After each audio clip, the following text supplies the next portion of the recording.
ਡੰਡੋਤ ਬੰਦਨ ਅਨਕ ਬਾਰ, ਸਰਬ ਕਲਾ ਸਮਰੱਥ। ਡੋਲਣ ਤੇ ਰਾਖੋ ਪ੍ਰਭੂ, ਨਾਨਕ ਦੇ ਘਰ ਹੱਥ। ਗਿਆਨ ਅੰਜਨ ਗੁਰ ਦਿਆ, ਅਗਿਆਨ ਅੰਧੇਰ ਬਿਨਾਸ਼। ਹਰ ਕਿਰਪਾ ਤੇ ਸੰਤ ਭੇਟਿਆ, ਨਾਨਕ ਮਨ ਪਰਗਾਸ। ਯਾਹੀ ਕੁਲ ਤੇ ਪ੍ਰਗਟ ਹੋਏ, ਤਾਹੀ ਕੁਲ ਕੋ ਨਾਮ। ਪੁਨ ਦਵਾਦਸ ਗੁਰਿੰਦ ਕਉ, ਮੇਰੀ ਹੈ ਪ੍ਰਣਾਮ।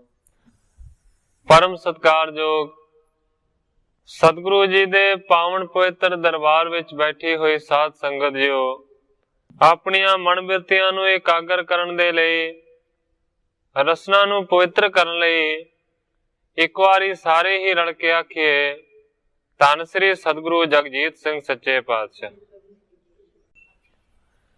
ਸਤਿਗੁਰੂ ਅੰਗਦ ਦੇਵ ਸੱਚੇ ਪਾਤਸ਼ਾਹ ਜੀ ਦਾ ਪਾਵਨ ਪਵਿੱਤਰ ਇਤਿਹਾਸ ਸਾਹਿਬ ਜੀ ਸ਼ਰਵਣ ਕਰ ਰਹੇ ਸੀ। ਸਤਿਗੁਰੂ ਅੰਗਦ ਦੇਵ ਸੱਚੇ ਪਾਤਸ਼ਾਹ ਜੀ ਨੇ ਕਿਦਾਰੀ ਨਾਂ ਦੇ ਸਿੱਖ ਨੂੰ ਉਪਦੇਸ਼ ਦਿੱਤਾ ਹੈ।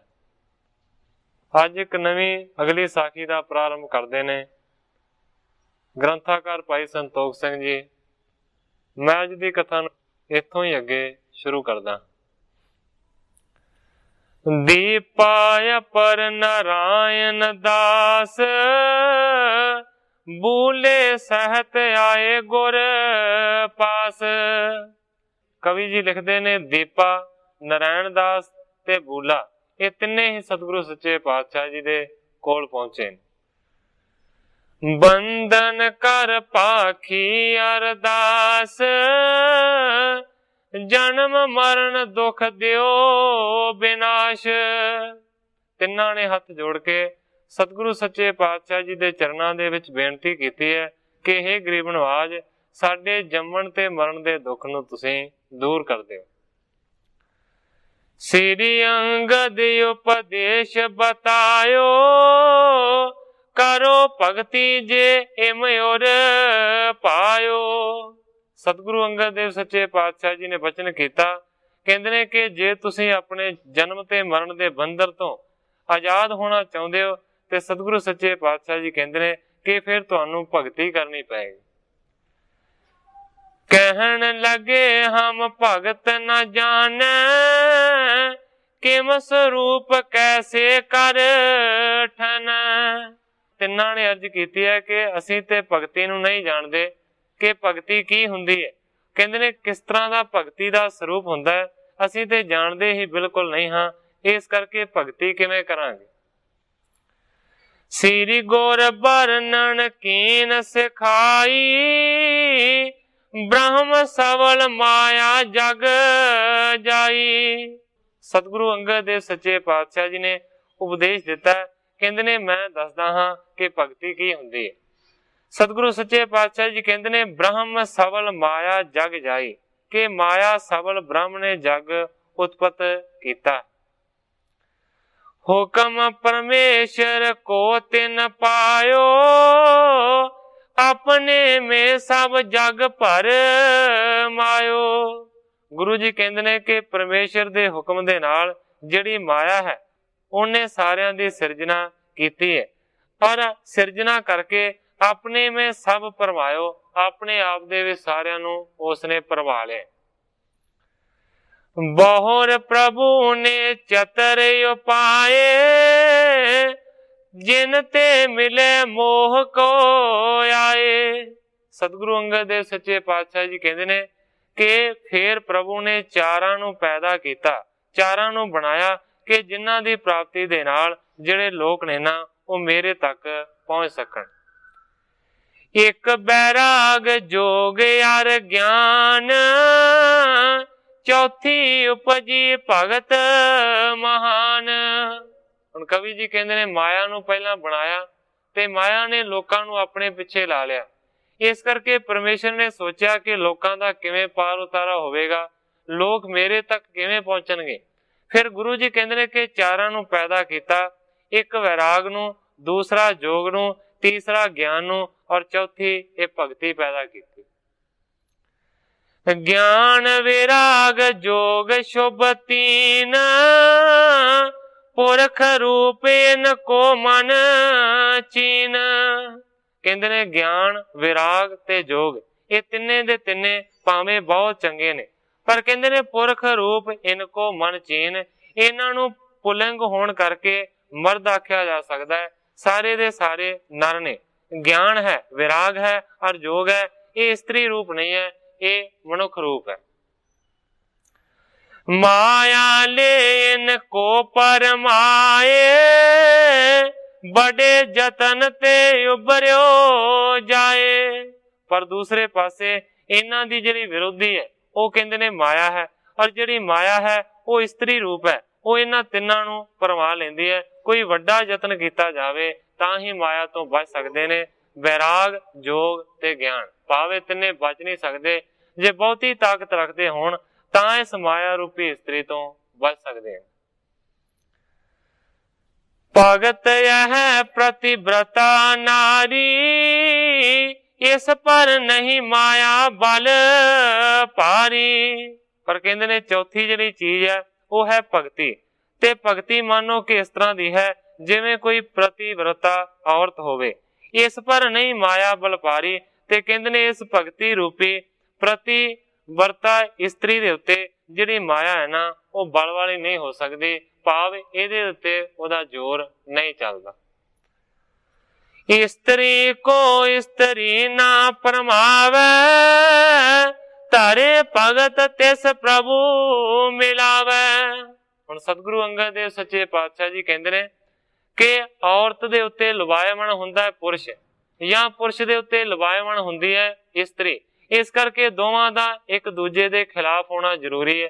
ਪਰ ਕਹਿੰਦੇ ਨੇ ਜਿਹੜੀ ਭਗਤੀ ਹੈ ਉਹ ਵੀ ਇਸਤਰੀ ਦੇ ਰੂਪ ਦੇ ਵਿੱਚ ਹੈ, ਜਿਹੜੀ ਮਾਇਆ ਹੈ ਉਹ ਵੀ ਇਸਤਰੀ ਦੇ ਰੂਪ ਵਿੱਚ ਹੈ। ਇਸ ਕਰਕੇ ਕਹਿੰਦੇ ਨੇ ਕਿ ਇਹਨਾਂ ਦਾ ਇੱਕ ਦੂਜੇ ਦੇ ਉੱਤੇ ਕੋਈ ਵਾਰ ਨਹੀਂ ਚੱਲਦਾ।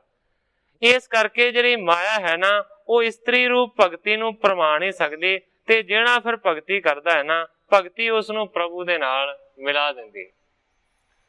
ਮਾਇਆ ਨਟਨੀ ਚਾਤਰ ਛਲ ਤੇ, ਸਬਨ ਪਰਮਾਏ ਲੇਤ ਨਿਜ ਬਲ ਤੇ। ਕਹਿੰਦੇ ਨੇ ਕਿ ਛਲ ਕਰਨ ਦੇ ਵਿੱਚ ਮਾਇਆ ਨਟਨੀ ਵਾਂਗੂ ਬਹੁਤ ਜ਼ਿਆਦਾ ਚਤਰ ਹੈ। ਇਹ ਸਾਰਿਆਂ ਨੂੰ ਕਹਿੰਦੇ ਨੇ ਕਿ ਆਪਣੇ ਛਲ ਬਲ ਦੇ ਨਾਲ ਪਰਮਾ ਲੈਂਦੀ। ਸੁਣ ਸਿੱਖਣ ਬੂਝੇ ਗੁਰ ਫੇਰ, ਇਨ ਚਤਰਨ ਕੋ ਰੂਪ ਵਡੇਰ। ਜਦੋਂ ਇਸ ਤਰ੍ਹਾਂ ਦਾ ਨਿਰਣਾ ਹੋ ਗਿਆ ਕਿ ਭਗਤੀ ਦੇ ਉੱਤੇ ਜ਼ੋਰ ਨਹੀਂ ਚੱਲਦਾ ਮਾਇਆ ਦਾ, ਬਾਕੀ ਗਿਆਨ ਦੇ ਉੱਤੇ, ਜੋਗ ਦੇ ਉੱਤੇ ਤੇ ਵਿਰਾਗ ਦੇ ਉੱਤੇ ਮਾਇਆ ਦਾ ਜ਼ੋਰ ਚੱਲ ਜਾਂਦਾ ਹੈ। ਇਸ ਕਰਕੇ ਕਹਿੰਦੇ ਨੇ ਕਿ ਭਗਤੀ ਸ੍ਰੇਸ਼ਟ ਹੈ, ਭਗਤੀ ਕਰਨੀ ਚਾਹੀਦੀ। ਉਸ ਵੇਲੇ ਫਿਰ ਉਹਨਾਂ ਤਿੰਨਾਂ ਨੇ ਫਿਰ ਸਤਿਗੁਰੂ ਸੱਚੇ ਪਾਤਸ਼ਾਹ ਜੀ ਨੂੰ ਆਖਿਆ ਕਿ ਜਿਹੜੇ ਚਾਰ ਤੁਸੀਂ ਮਾਰਗ ਦੱਸੇ ਨੇ, ਵਿਰਾਗ ਦਾ, ਜੋਗ ਦਾ, ਗਿਆਨ ਦਾ ਤੇ ਭਗਤੀ ਦਾ, ਕਹਿੰਦੇ ਨੇ ਕਿ ਇਹਨਾਂ ਦੇ ਰੂਪ ਬੜੇ ਵਡੇਰ ਨੇ, ਬੜੇ ਲੰਮੇ ਚੌੜੇ ਨੇ ਔਰ ਸ੍ਰੇਸ਼ਟ ਨੇ। ਕਰ ਵਰਣਨ ਸਭ ਦਿਓ ਸਮਝਾਏ, ਜਿਸ ਤੇ ਹਮ ਪ੍ਰਾਪਤ ਹੋਏ ਜਾਏ। ਕਹਿੰਦੇ ਨੇ ਕਿ ਵਿਸਥਾਰ ਦੇ ਨਾਲ ਇਹਨਾਂ ਚਾਰਾਂ ਦਾ ਵਰਣਨ ਕਰਕੇ ਸਾਨੂੰ ਚੰਗੀ ਤਰ੍ਹਾਂ ਸਮਝਾ ਦਿਓ ਤਾਂ ਕਿ ਇਹਨਾਂ ਦੀ ਪ੍ਰਾਪਤੀ ਕਰਕੇ ਅਸੀਂ ਫਿਰ ਇਸ ਗੇੜੇ ਚੋਂ ਨਿਕਲ ਜਾਈਏ। ਜਨਮ ਮਰਨ ਕੋ ਬਹੁਰ ਨਾ ਪਾਏ, ਅਨੰਦ ਰੂਪ ਮੇ ਰਹਿ ਸਮਾਏ। ਕਹਿੰਦੇ ਨੇ ਫਿਰ ਸਾਡਾ ਜਨਮ ਤੇ ਮਰਨ ਦਾ ਗੇੜਾ ਕੱਟਿਆ ਜਾਵੇਗਾ, ਅਸੀਂ ਆਨੰਦ ਦੇ ਰੂਪ ਦੇ ਵਿੱਚ ਸਮਾ ਜਾਵਾਂਗੇ। ਪਰ ਕਿਰਪਾ ਕਰਕੇ ਪਹਿਲਾਂ ਵਿਸਥਾਰ ਦੇ ਨਾਲ ਇਹਨਾਂ ਬਾਰੇ ਦੱਸੋ। ਤਬ ਸ੍ਰੀ ਅੰਗਦ ਬਹੁਰ ਉਚਾਰਾ, ਇੱਕ ਵਿਰਾਗ ਹੈ ਉਬੈ ਪ੍ਰਕਾਰਾ। ਹੁਣ ਸਤਿਗੁਰੂ ਸੱਚੇ ਪਾਤਸ਼ਾਹ ਜੀ ਵੈਰਾਗ, ਗਿਆਨ, ਜੋਗ ਤੇ ਭਗਤੀ ਇਹਨਾਂ ਚਾਰਾਂ ਦਾ ਵਿਸਥਾਰ ਦੇ ਨਾਲ ਵਰਣਨ ਕਰਦੇ ਨੇ। ਸਤਿਗੁਰੂ ਅੰਗਦ ਦੇਵ ਸੱਚੇ ਪਾਤਸ਼ਾਹ ਜੀ ਕਹਿੰਦੇ ਨੇ ਕਿ ਜਿਹੜਾ ਪਹਿਲਾ ਵਿਰਾਗ ਹੈ ਨਾ, ਕਹਿੰਦੇ ਨੇ ਵਿਰਾਗ ਵੀ ਦੋ ਤਰ੍ਹਾਂ ਦਾ ਹੁੰਦਾ ਹੈ, ਇੱਕ ਤਰ੍ਹਾਂ ਦਾ ਵਿਰਾਗ ਨਹੀਂ ਹੈ। ਇੱਕ ਮਨ ਕੋ ਇੱਕ ਤਨ ਕੋ ਹੋਤ ਬੜ ਭਾਗਣ ਕੇ ਹਿਰਦੈ ਅਦੋਤ। ਕਹਿੰਦੇ ਨੇ ਇੱਕ ਵਿਰਾਗ ਹੁੰਦਾ ਹੈ ਮਨ ਦਾ ਔਰ ਇੱਕ ਵਿਰਾਗ ਹੁੰਦਾ ਹੈ ਤਨ ਦਾ। ਕਹਿੰਦੇ ਨੇ ਕਿ ਵੱਡੇ ਭਾਗਾਂ ਵਾਲਿਆਂ ਦੇ ਅੰਦਰ ਇਸ ਦਾ ਮਾਨੋ ਕਿ ਪ੍ਰਗਟਾਵਾ ਹੁੰਦਾ ਹੈ ਵੈਰਾਗ ਦਾ। ਸਕਲ ਪਦਾਰਥ ਤਿਆਗਣ ਕਰੈ ਧਨ ਬਨਤਾ ਸੁਤ ਸਭ ਪਰਹਰੈ। ਕਹਿੰਦੇ ਨੇ ਇੱਕ ਵੈਰਾਗ ਉਹ ਹੈ ਕਿ ਮਨੁੱਖ ਆਪਣੀਆਂ ਸਾਰਿਆਂ ਪਦਾਰਥਾਂ ਨੂੰ ਤਿਆਗ ਦਿੰਦਾ ਹੈ, ਧਨ ਦਾ ਤਿਆਗ ਕਰ ਦਿੰਦਾ ਹੈ, ਆਪਣੀ ਇਸਤਰੀ ਦਾ ਤਿਆਗ ਕਰ ਦਿੰਦਾ ਹੈ, ਆਪਣੇ ਬੱਚਿਆਂ ਦਾ ਤਿਆਗ ਕਰ ਦਿੰਦਾ ਹੈ। ਹਠ ਕਰ ਬਾਹਰ ਕੋ ਤਜ ਦੇਤ ਰਹਿ ਵਾਸ਼ਨਾ ਹਿਰਦੈ ਨਕੇਤ। ਪਰ ਕਹਿੰਦੇ ਨੇ ਕਈ ਐਸੇ ਹੁੰਦੇ ਨੇ ਹੱਠ ਦੇ ਨਾਲ ਇਹਨਾਂ ਸਾਰੀਆਂ ਚੀਜ਼ਾਂ ਨੂੰ ਛੱਡ ਦਿੰਦੇ ਨੇ, ਪਰ ਕਹਿੰਦੇ ਨੇ ਬਾਹਰ ਦੇ ਪਦਾਰਥਾਂ ਨੂੰ ਛੱਡਦੇ ਨੇ, ਪਰ ਹਿਰਦੇ ਦੇ ਵਿੱਚ ਜਿਹੜੀ ਵਾਸ਼ਨਾ ਹੈ ਨਾ ਉਹ ਹਮੇਸ਼ਾ ਕਰ ਕਰਕੇ ਬੈਠੀ ਰਹਿੰਦੀ ਹੈ। ਇਹ ਵੀ ਇੱਕ ਤਰ੍ਹਾਂ ਦਾ ਵੈਰਾਗ ਮੰਨਿਆ ਜਾਂਦਾ ਹੈ। ਪਰਿਵਾਰ ਨੂੰ ਛੱਡ ਦੇਣਾ, ਘਰੋਂ ਬਾਹਰ ਨਿਕਲ ਜਾਣਾ, ਇਸਤਰੀ ਨੂੰ ਛੱਡ ਦੇਣਾ, ਸਾਰੀ ਮਾਇਆ ਤੋਂ ਉਦਾਰ ਹੋ ਜਾਣਾ, ਕਹਿੰਦੇ ਨੇ ਇਸ ਨੂੰ ਵੀ ਵੈਰਾਗ ਆਖਿਆ ਜਾਂਦਾ ਹੈ। ਪਰ ਕਹਿੰਦੇ ਨੇ ਮਨ ਦੇ ਅੰਦਰ ਜਿਹੜੀ ਵਾਸ਼ਨਾ ਹੈ ਨਾ ਬਣੀ ਵੀ ਰਹੇ ਤੇ ਬਾਹਰਲੀਆਂ ਚੀਜ਼ਾਂ ਦਾ ਤਿਆਗ ਕਰਕੇ ਵੀ ਉਹ ਵੈਰਾਗੀ ਅਖਵਾ ਸਕਦਾ। ਪਰ ਸਤਿਗੁਰੂ ਅੰਗਦ ਦੇਵ ਸੱਚੇ ਪਾਤਸ਼ਾਹ ਜੀ ਕਹਿੰਦੇ ਨੇ ਇਹ ਜਿਹੜਾ ਵੈਰਾਗ ਹੈ ਨਾ ਉਹ ਕਿਸੇ ਕੰਮ ਦਾ ਨਹੀਂ। ਦੂਸਰ ਬ੍ਰਹਮ ਲੋਕ ਲਓ ਸਾਰੇ ਬਾਇਸ ਬਿਸ਼ਟਾ ਸਮ ਨਿਰ ਤਾਰੇ। ਕਹਿੰਦੇ ਨੇ ਦੂਸਰਾ ਵਿਰਾਗ ਇਹ ਹੈ ਕਿ ਬ੍ਰਹਮ ਲੋਕ ਲਓ ਸਾਰੇ, ਭਾਵ ਬ੍ਰਹਮਾ ਦੇ ਲੋਕ ਤੱਕ ਉਹ ਆਪਣੀ ਇੱਛਾ ਨਹੀਂ ਰੱਖਦੇ, ਮਾਨੋ ਕਿ ਕਾਂ ਦੇ ਵਿਸ਼ਟੇ ਤੁਲ ਜਾਣ ਕੇ ਉਹਨੂੰ ਵੀ ਛੱਡ ਦਿੰਦੇ ਨੇ, ਬ੍ਰਹਮਾ ਦੇ ਲੋਕ ਨੂੰ ਵੀ ਉਹ ਨਹੀਂ ਚਾਹੁੰਦੇ। ਹਿਰਦੈ ਵਾਸ਼ਨਾ ਕਿਉਂ ਨਾ ਧਰੈ ਸੁਪਨ ਸਮਾਨ ਜਾਣ ਪਰ ਹਰੈ। ਐਸੇ ਵੀ ਵੈਰਾਗੀ ਹੁੰਦੇ ਨੇ ਜਿਨ੍ਹਾਂ ਦੇ ਮਨ ਦੇ ਵਿੱਚ ਕਿਸੇ ਵੀ ਪ੍ਰਕਾਰ ਦੀ ਕੋਈ ਵਾਸ਼ਨਾ ਨਹੀਂ ਹੁੰਦੀ ਔਰ ਕਹਿੰਦੇ ਨੇ ਕਿ ਉਹ ਸਾਰੀ ਦੁਨੀਆ ਨੂੰ ਇੱਕ ਸੁਪਨੇ ਵਰਗਾ ਜਾਣਦੇ ਨੇ। ਪਾਏ ਪਦਾਰਥ ਪ੍ਰਾਲਬਧ ਤੇ ਭੋਗਤ ਹੈ ਪਰ ਮਨ ਨਹੀਂ ਬੰਧਤੇ। ਐਸੇ ਜਿਹੜੇ ਵੈਰਾਗੀ ਨੇ ਗੁਰੂ ਜੀ ਕਹਿੰਦੇ ਨੇ ਕਿ ਉਹ ਪ੍ਰਾਲਬਧ ਦੇ ਨਾਲ ਮਿਲੇ ਹੋਏ ਪਦਾਰਥਾਂ ਨੂੰ ਭੋਗਦੇ ਨੇ, ਉਹਨਾਂ ਦੇ ਨਾਲ ਫਿਰ ਵੀ ਕਹਿੰਦੇ ਨੇ ਕਿ ਉਹ ਰਚਦੇ ਨਹੀਂ ਹਨ, ਉਹਨਾਂ ਦੇ ਵਿੱਚ ਬੱਝੇ ਨਹੀਂ ਰਹਿੰਦੇ। ਨਿਜ ਸਰੂਪ ਦਿਸ਼ ਬ੍ਰਿਤੀ ਲਗਾਵੈ ਵਿਸ਼ੈ ਬਾਸ਼ਨਾ ਤੇ ਉਲਟਾਵੈ। ਆਪਣੇ ਨਿਜ ਸਰੂਪ ਦੇ ਉੱਤੇ ਆਪਣੀ ਬਿਰਤੀ ਨੂੰ ਟਿਕਾਉਣ ਦਾ ਉਹ ਯਤਨ ਕਰਦੇ ਨੇ, ਵਿਸ਼ਿਆਂ ਦੀ ਵਾਸ਼ਨਾ ਤੋਂ ਆਪਣੀ ਬਿਰਤੀ ਨੂੰ ਦੂਸਰਾ ਪੱਖ ਕਰਦੇ ਨੇ, ਉਲਟਾ ਦਿੰਦੇ ਨੇ। ਹੁਣ ਸਤਿਗੁਰੂ ਅੰਗਦ ਦੇਵ ਸੱਚੇ ਪਾਤਸ਼ਾਹ ਜੀ ਕਹਿੰਦੇ ਨੇ ਇਸ ਤਰੀਕੇ ਦੇ ਨਾਲ ਦੋ ਤਰ੍ਹਾਂ ਦੇ ਵੈਰਾਗ ਨੇ। ਤਥਾ ਜੋਗ ਪੀ ਦੋਏ ਪ੍ਰਕਾਰ ਇੱਕ ਤੋਂ ਕਸ਼ਟ ਜੋਗ ਔਰ ਤਾਰ। ਇਸ ਤੋਂ ਅੱਗੇ ਕਹਿੰਦੇ ਨੇ ਕਿ ਜਿਹੜਾ ਜੋਗ ਹੈ, ਜੋਗ ਵੀ ਦੋ ਤਰ੍ਹਾਂ ਦਾ ਹੈ। ਇੱਕ ਜੋਗ ਨੂੰ ਆਖਿਆ ਜਾਂਦਾ ਹੈ ਕਸ਼ਟ ਜੋਗ।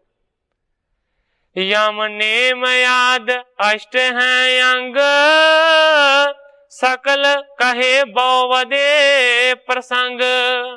ਹੁਣ ਸਤਿਗੁਰੂ ਸੱਚੇ ਪਾਤਸ਼ਾਹ ਜੀ ਕਹਿੰਦੇ ਨੇ ਜਿਹੜਾ ਕਸ਼ਟ ਜੋਗ ਹੈ, ਕਹਿੰਦੇ ਨੇ ਉਸ ਦੇ ਵਿੱਚ ਯਮ ਹੈ, ਨੇਮ ਆਦਿ ਉਹਦੇ 8 ਅੰਗ ਨੇ।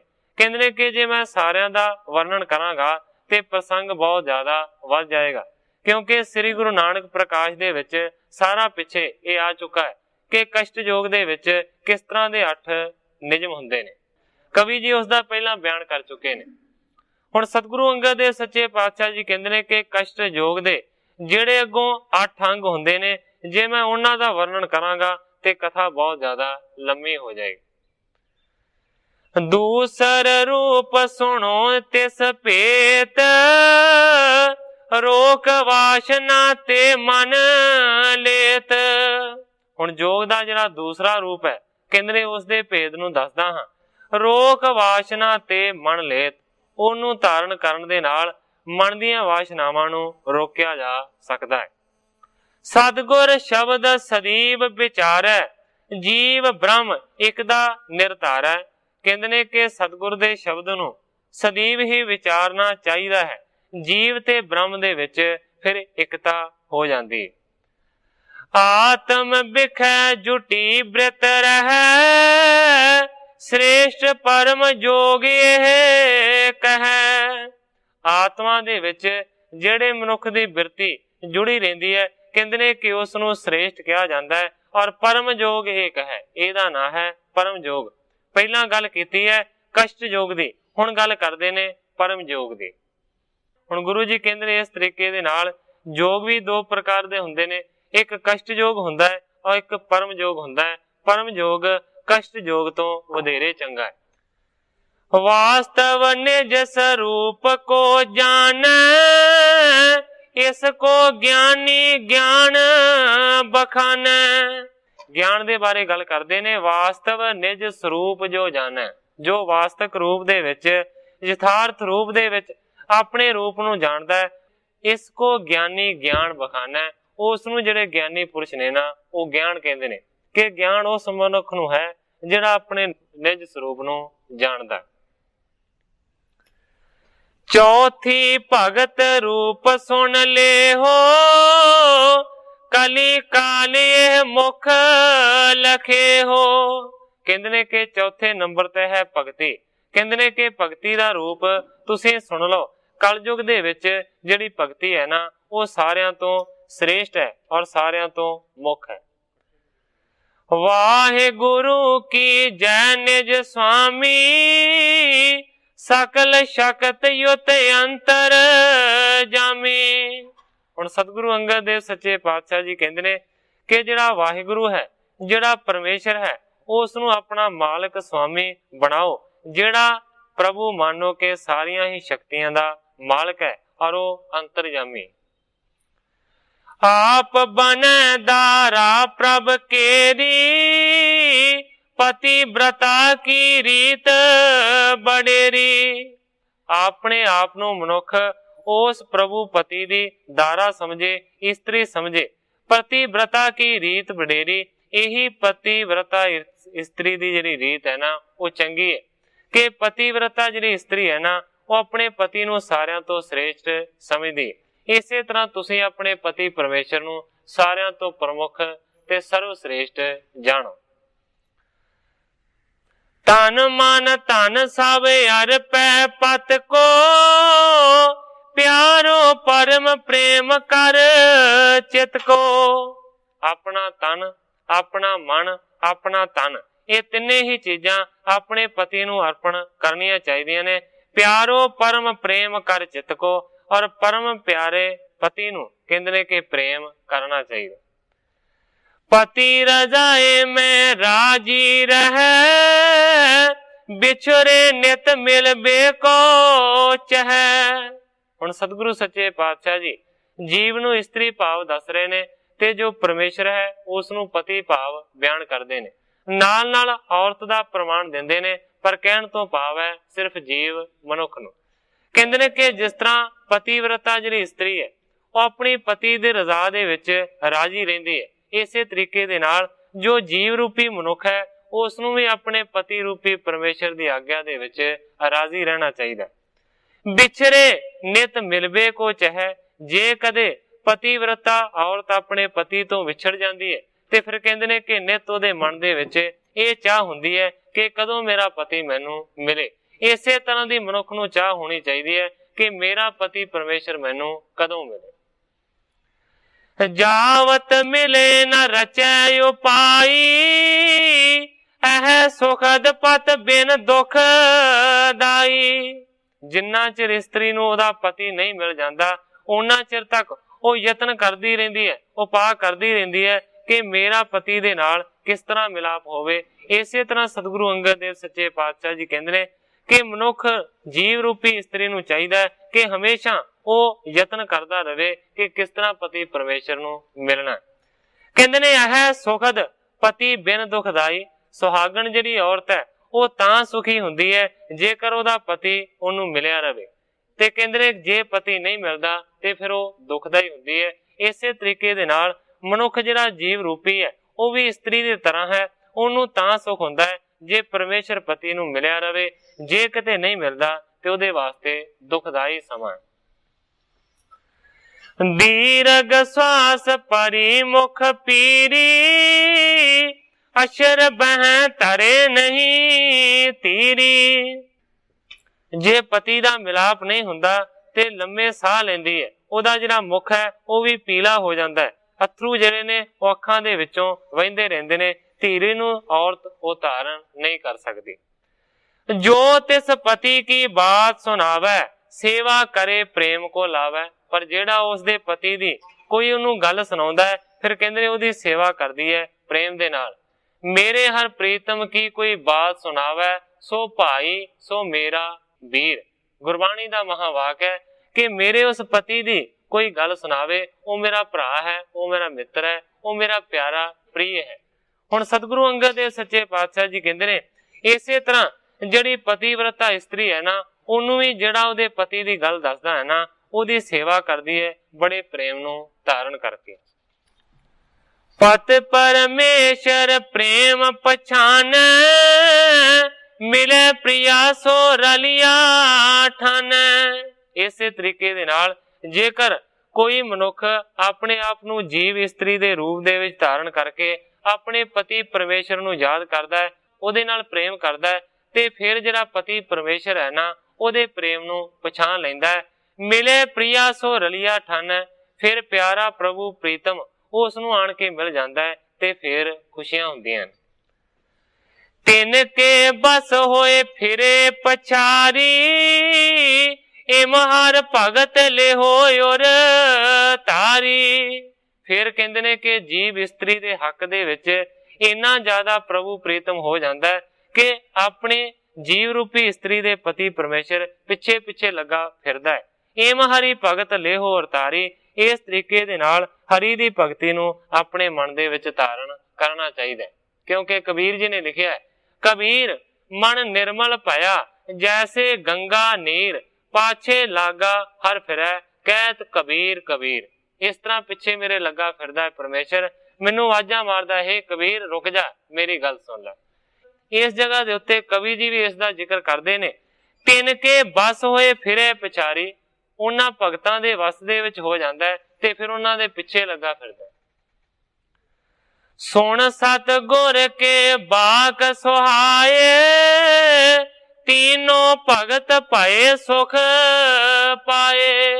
ਹੁਣ ਗ੍ਰੰਥਾਕਾਰ ਭਾਈ ਸੰਤੋਖ ਸਿੰਘ ਜੀ ਕਹਿੰਦੇ ਨੇ ਕਿ ਉਹ ਤਿੰਨੇ ਹੀ ਜਿਹੜੇ ਆਏ ਹੋਏ ਸਨ, ਉਹਨਾਂ ਤਿੰਨਾਂ ਨੇ ਸਤਿਗੁਰੂ ਸੱਚੇ ਪਾਤਸ਼ਾਹ ਜੀ ਦੇ ਸੋਹਣੇ ਵਾਕਾਂ ਨੂੰ ਆਪਣੇ ਹਿਰਦੇ ਦੇ ਵਿੱਚ ਧਾਰਨ ਕੀਤਾ ਹੈ ਔਰ ਭਗਤੀ ਦੀ ਪ੍ਰਾਪਤੀ ਕੀਤੀ ਹੈ, ਸੁਖ ਪਾਏ ਤੇ ਸੁਖ ਹੋ ਗਏ। ਸਤ ਸੰਗਤ ਕੀ ਸੇਵਾ ਲਾਗੇ, ਪ੍ਰੇਮ ਪਰਮੇਸ਼ਰ ਕੋ ਮਨ ਜਾਗੇ। ਸਤ ਸੰਗਤ ਦੀ ਸੇਵਾ ਦੇ ਵਿੱਚ ਉਹ ਤਿੰਨੇ ਦੇ ਤਿੰਨੇ ਲੱਗ ਗਏ ਨੇ ਤੇ ਕਹਿੰਦੇ ਨੇ ਕਿ ਪ੍ਰੇਮ ਜਿਹੜਾ ਪਰਮੇਸ਼ਰ ਦਾ ਹੈ ਨਾ, ਉਹ ਮਨ ਦੇ ਵਿੱਚ ਜਾਗ ਪਿਆ। ਮੱਲੂ ਸ਼ਾਹੀ ਆਦਿਕ ਸਾਰੇ, ਸ੍ਰੀ ਅੰਗਦ ਕੇ ਰਹੇ ਦੁਆਰੇ। ਹੁਣ ਗ੍ਰੰਥਾਕਾਰ ਭਾਈ ਸੰਤੋਖ ਸਿੰਘ ਜੀ ਲਿਖਦੇ ਨੇ ਕਿ ਮੱਲੂ ਸ਼ਾਹ ਵਰਗੇ ਇਹ ਜਿੰਨੇ ਵੀ ਸਾਰੇ ਆਏ ਨੇ, ਮੱਲੂ ਸ਼ਾਹੀ ਹੈ ਜਾਂ ਕਿਦਾਰੀ ਹੈ ਜਾਂ ਦੀਪਾ ਹੈ, ਨਾਰਾਇਣ ਦਾਸ ਹੈ ਤੇ ਬੂਲਾ ਹੈ, ਇਹ ਸਾਰੇ ਦੇ ਸਾਰੇ ਸਤਿਗੁਰੂ ਸੱਚੇ ਪਾਤਸ਼ਾਹ ਜੀ ਦੇ ਚਰਨ ਸਰਨ ਦੇ ਵਿੱਚ ਰਹਿਣ ਲੱਗੇ।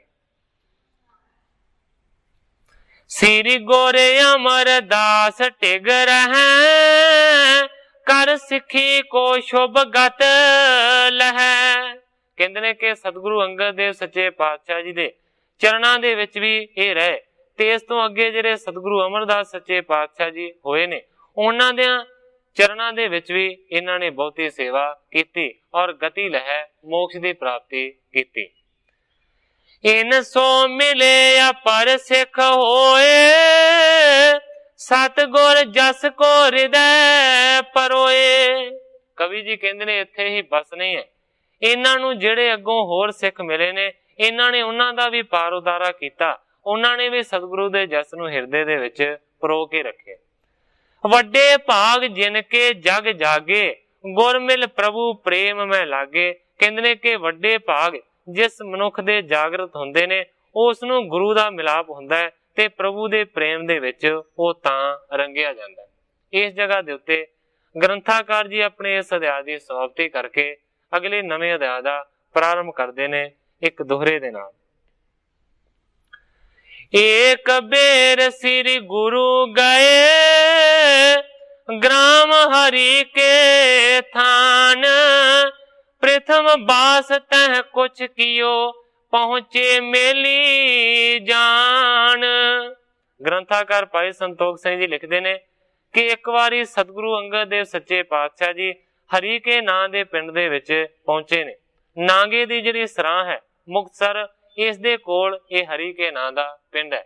सतगुरु सच्चे पातशाह जी कवि जी कहंदे ने कि उस पिंड दे विच पहुंचे ने। प्रथम बास तह कुछ कियो, पहुंचे मेली जान। कहंदे ने कि पहला कुछ समा सतगुरु सच्चे पातशाह जी उत्थे वस के आए सन, इस करके सतगुरां दे जानन पछाणन वाले उत्थे बहुत सन। वो आण के गुरु जी नूं मिले। डेरा करियो ग्राम ते सजाए, जिनके संग सिख समुदाय।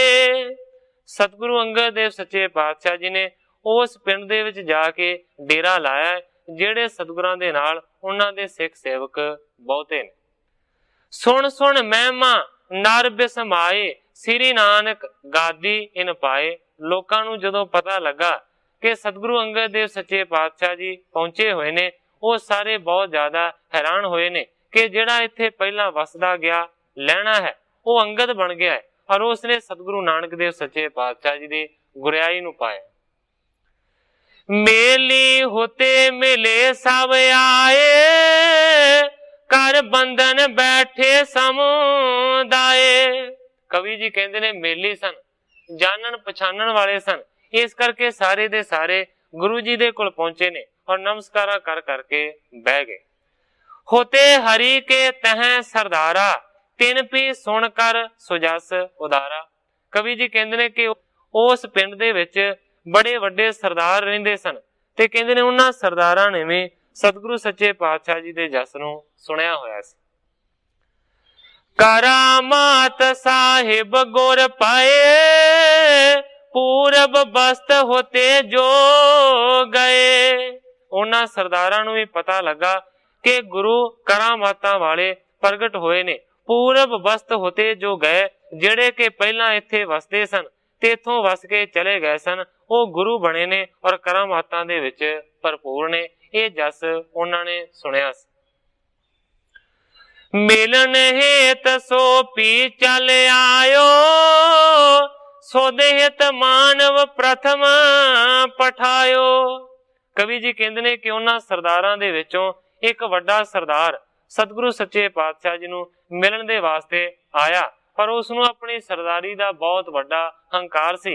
इस करके कहंदे ने कि अपने आउण तो पहला उन्हें अपने नौकरे दे हथ सुनेहा घल्लिया कि जाके खबर दे दिओ कि मैं उन्हां नूं मिलन दे वास्ते आ रहा।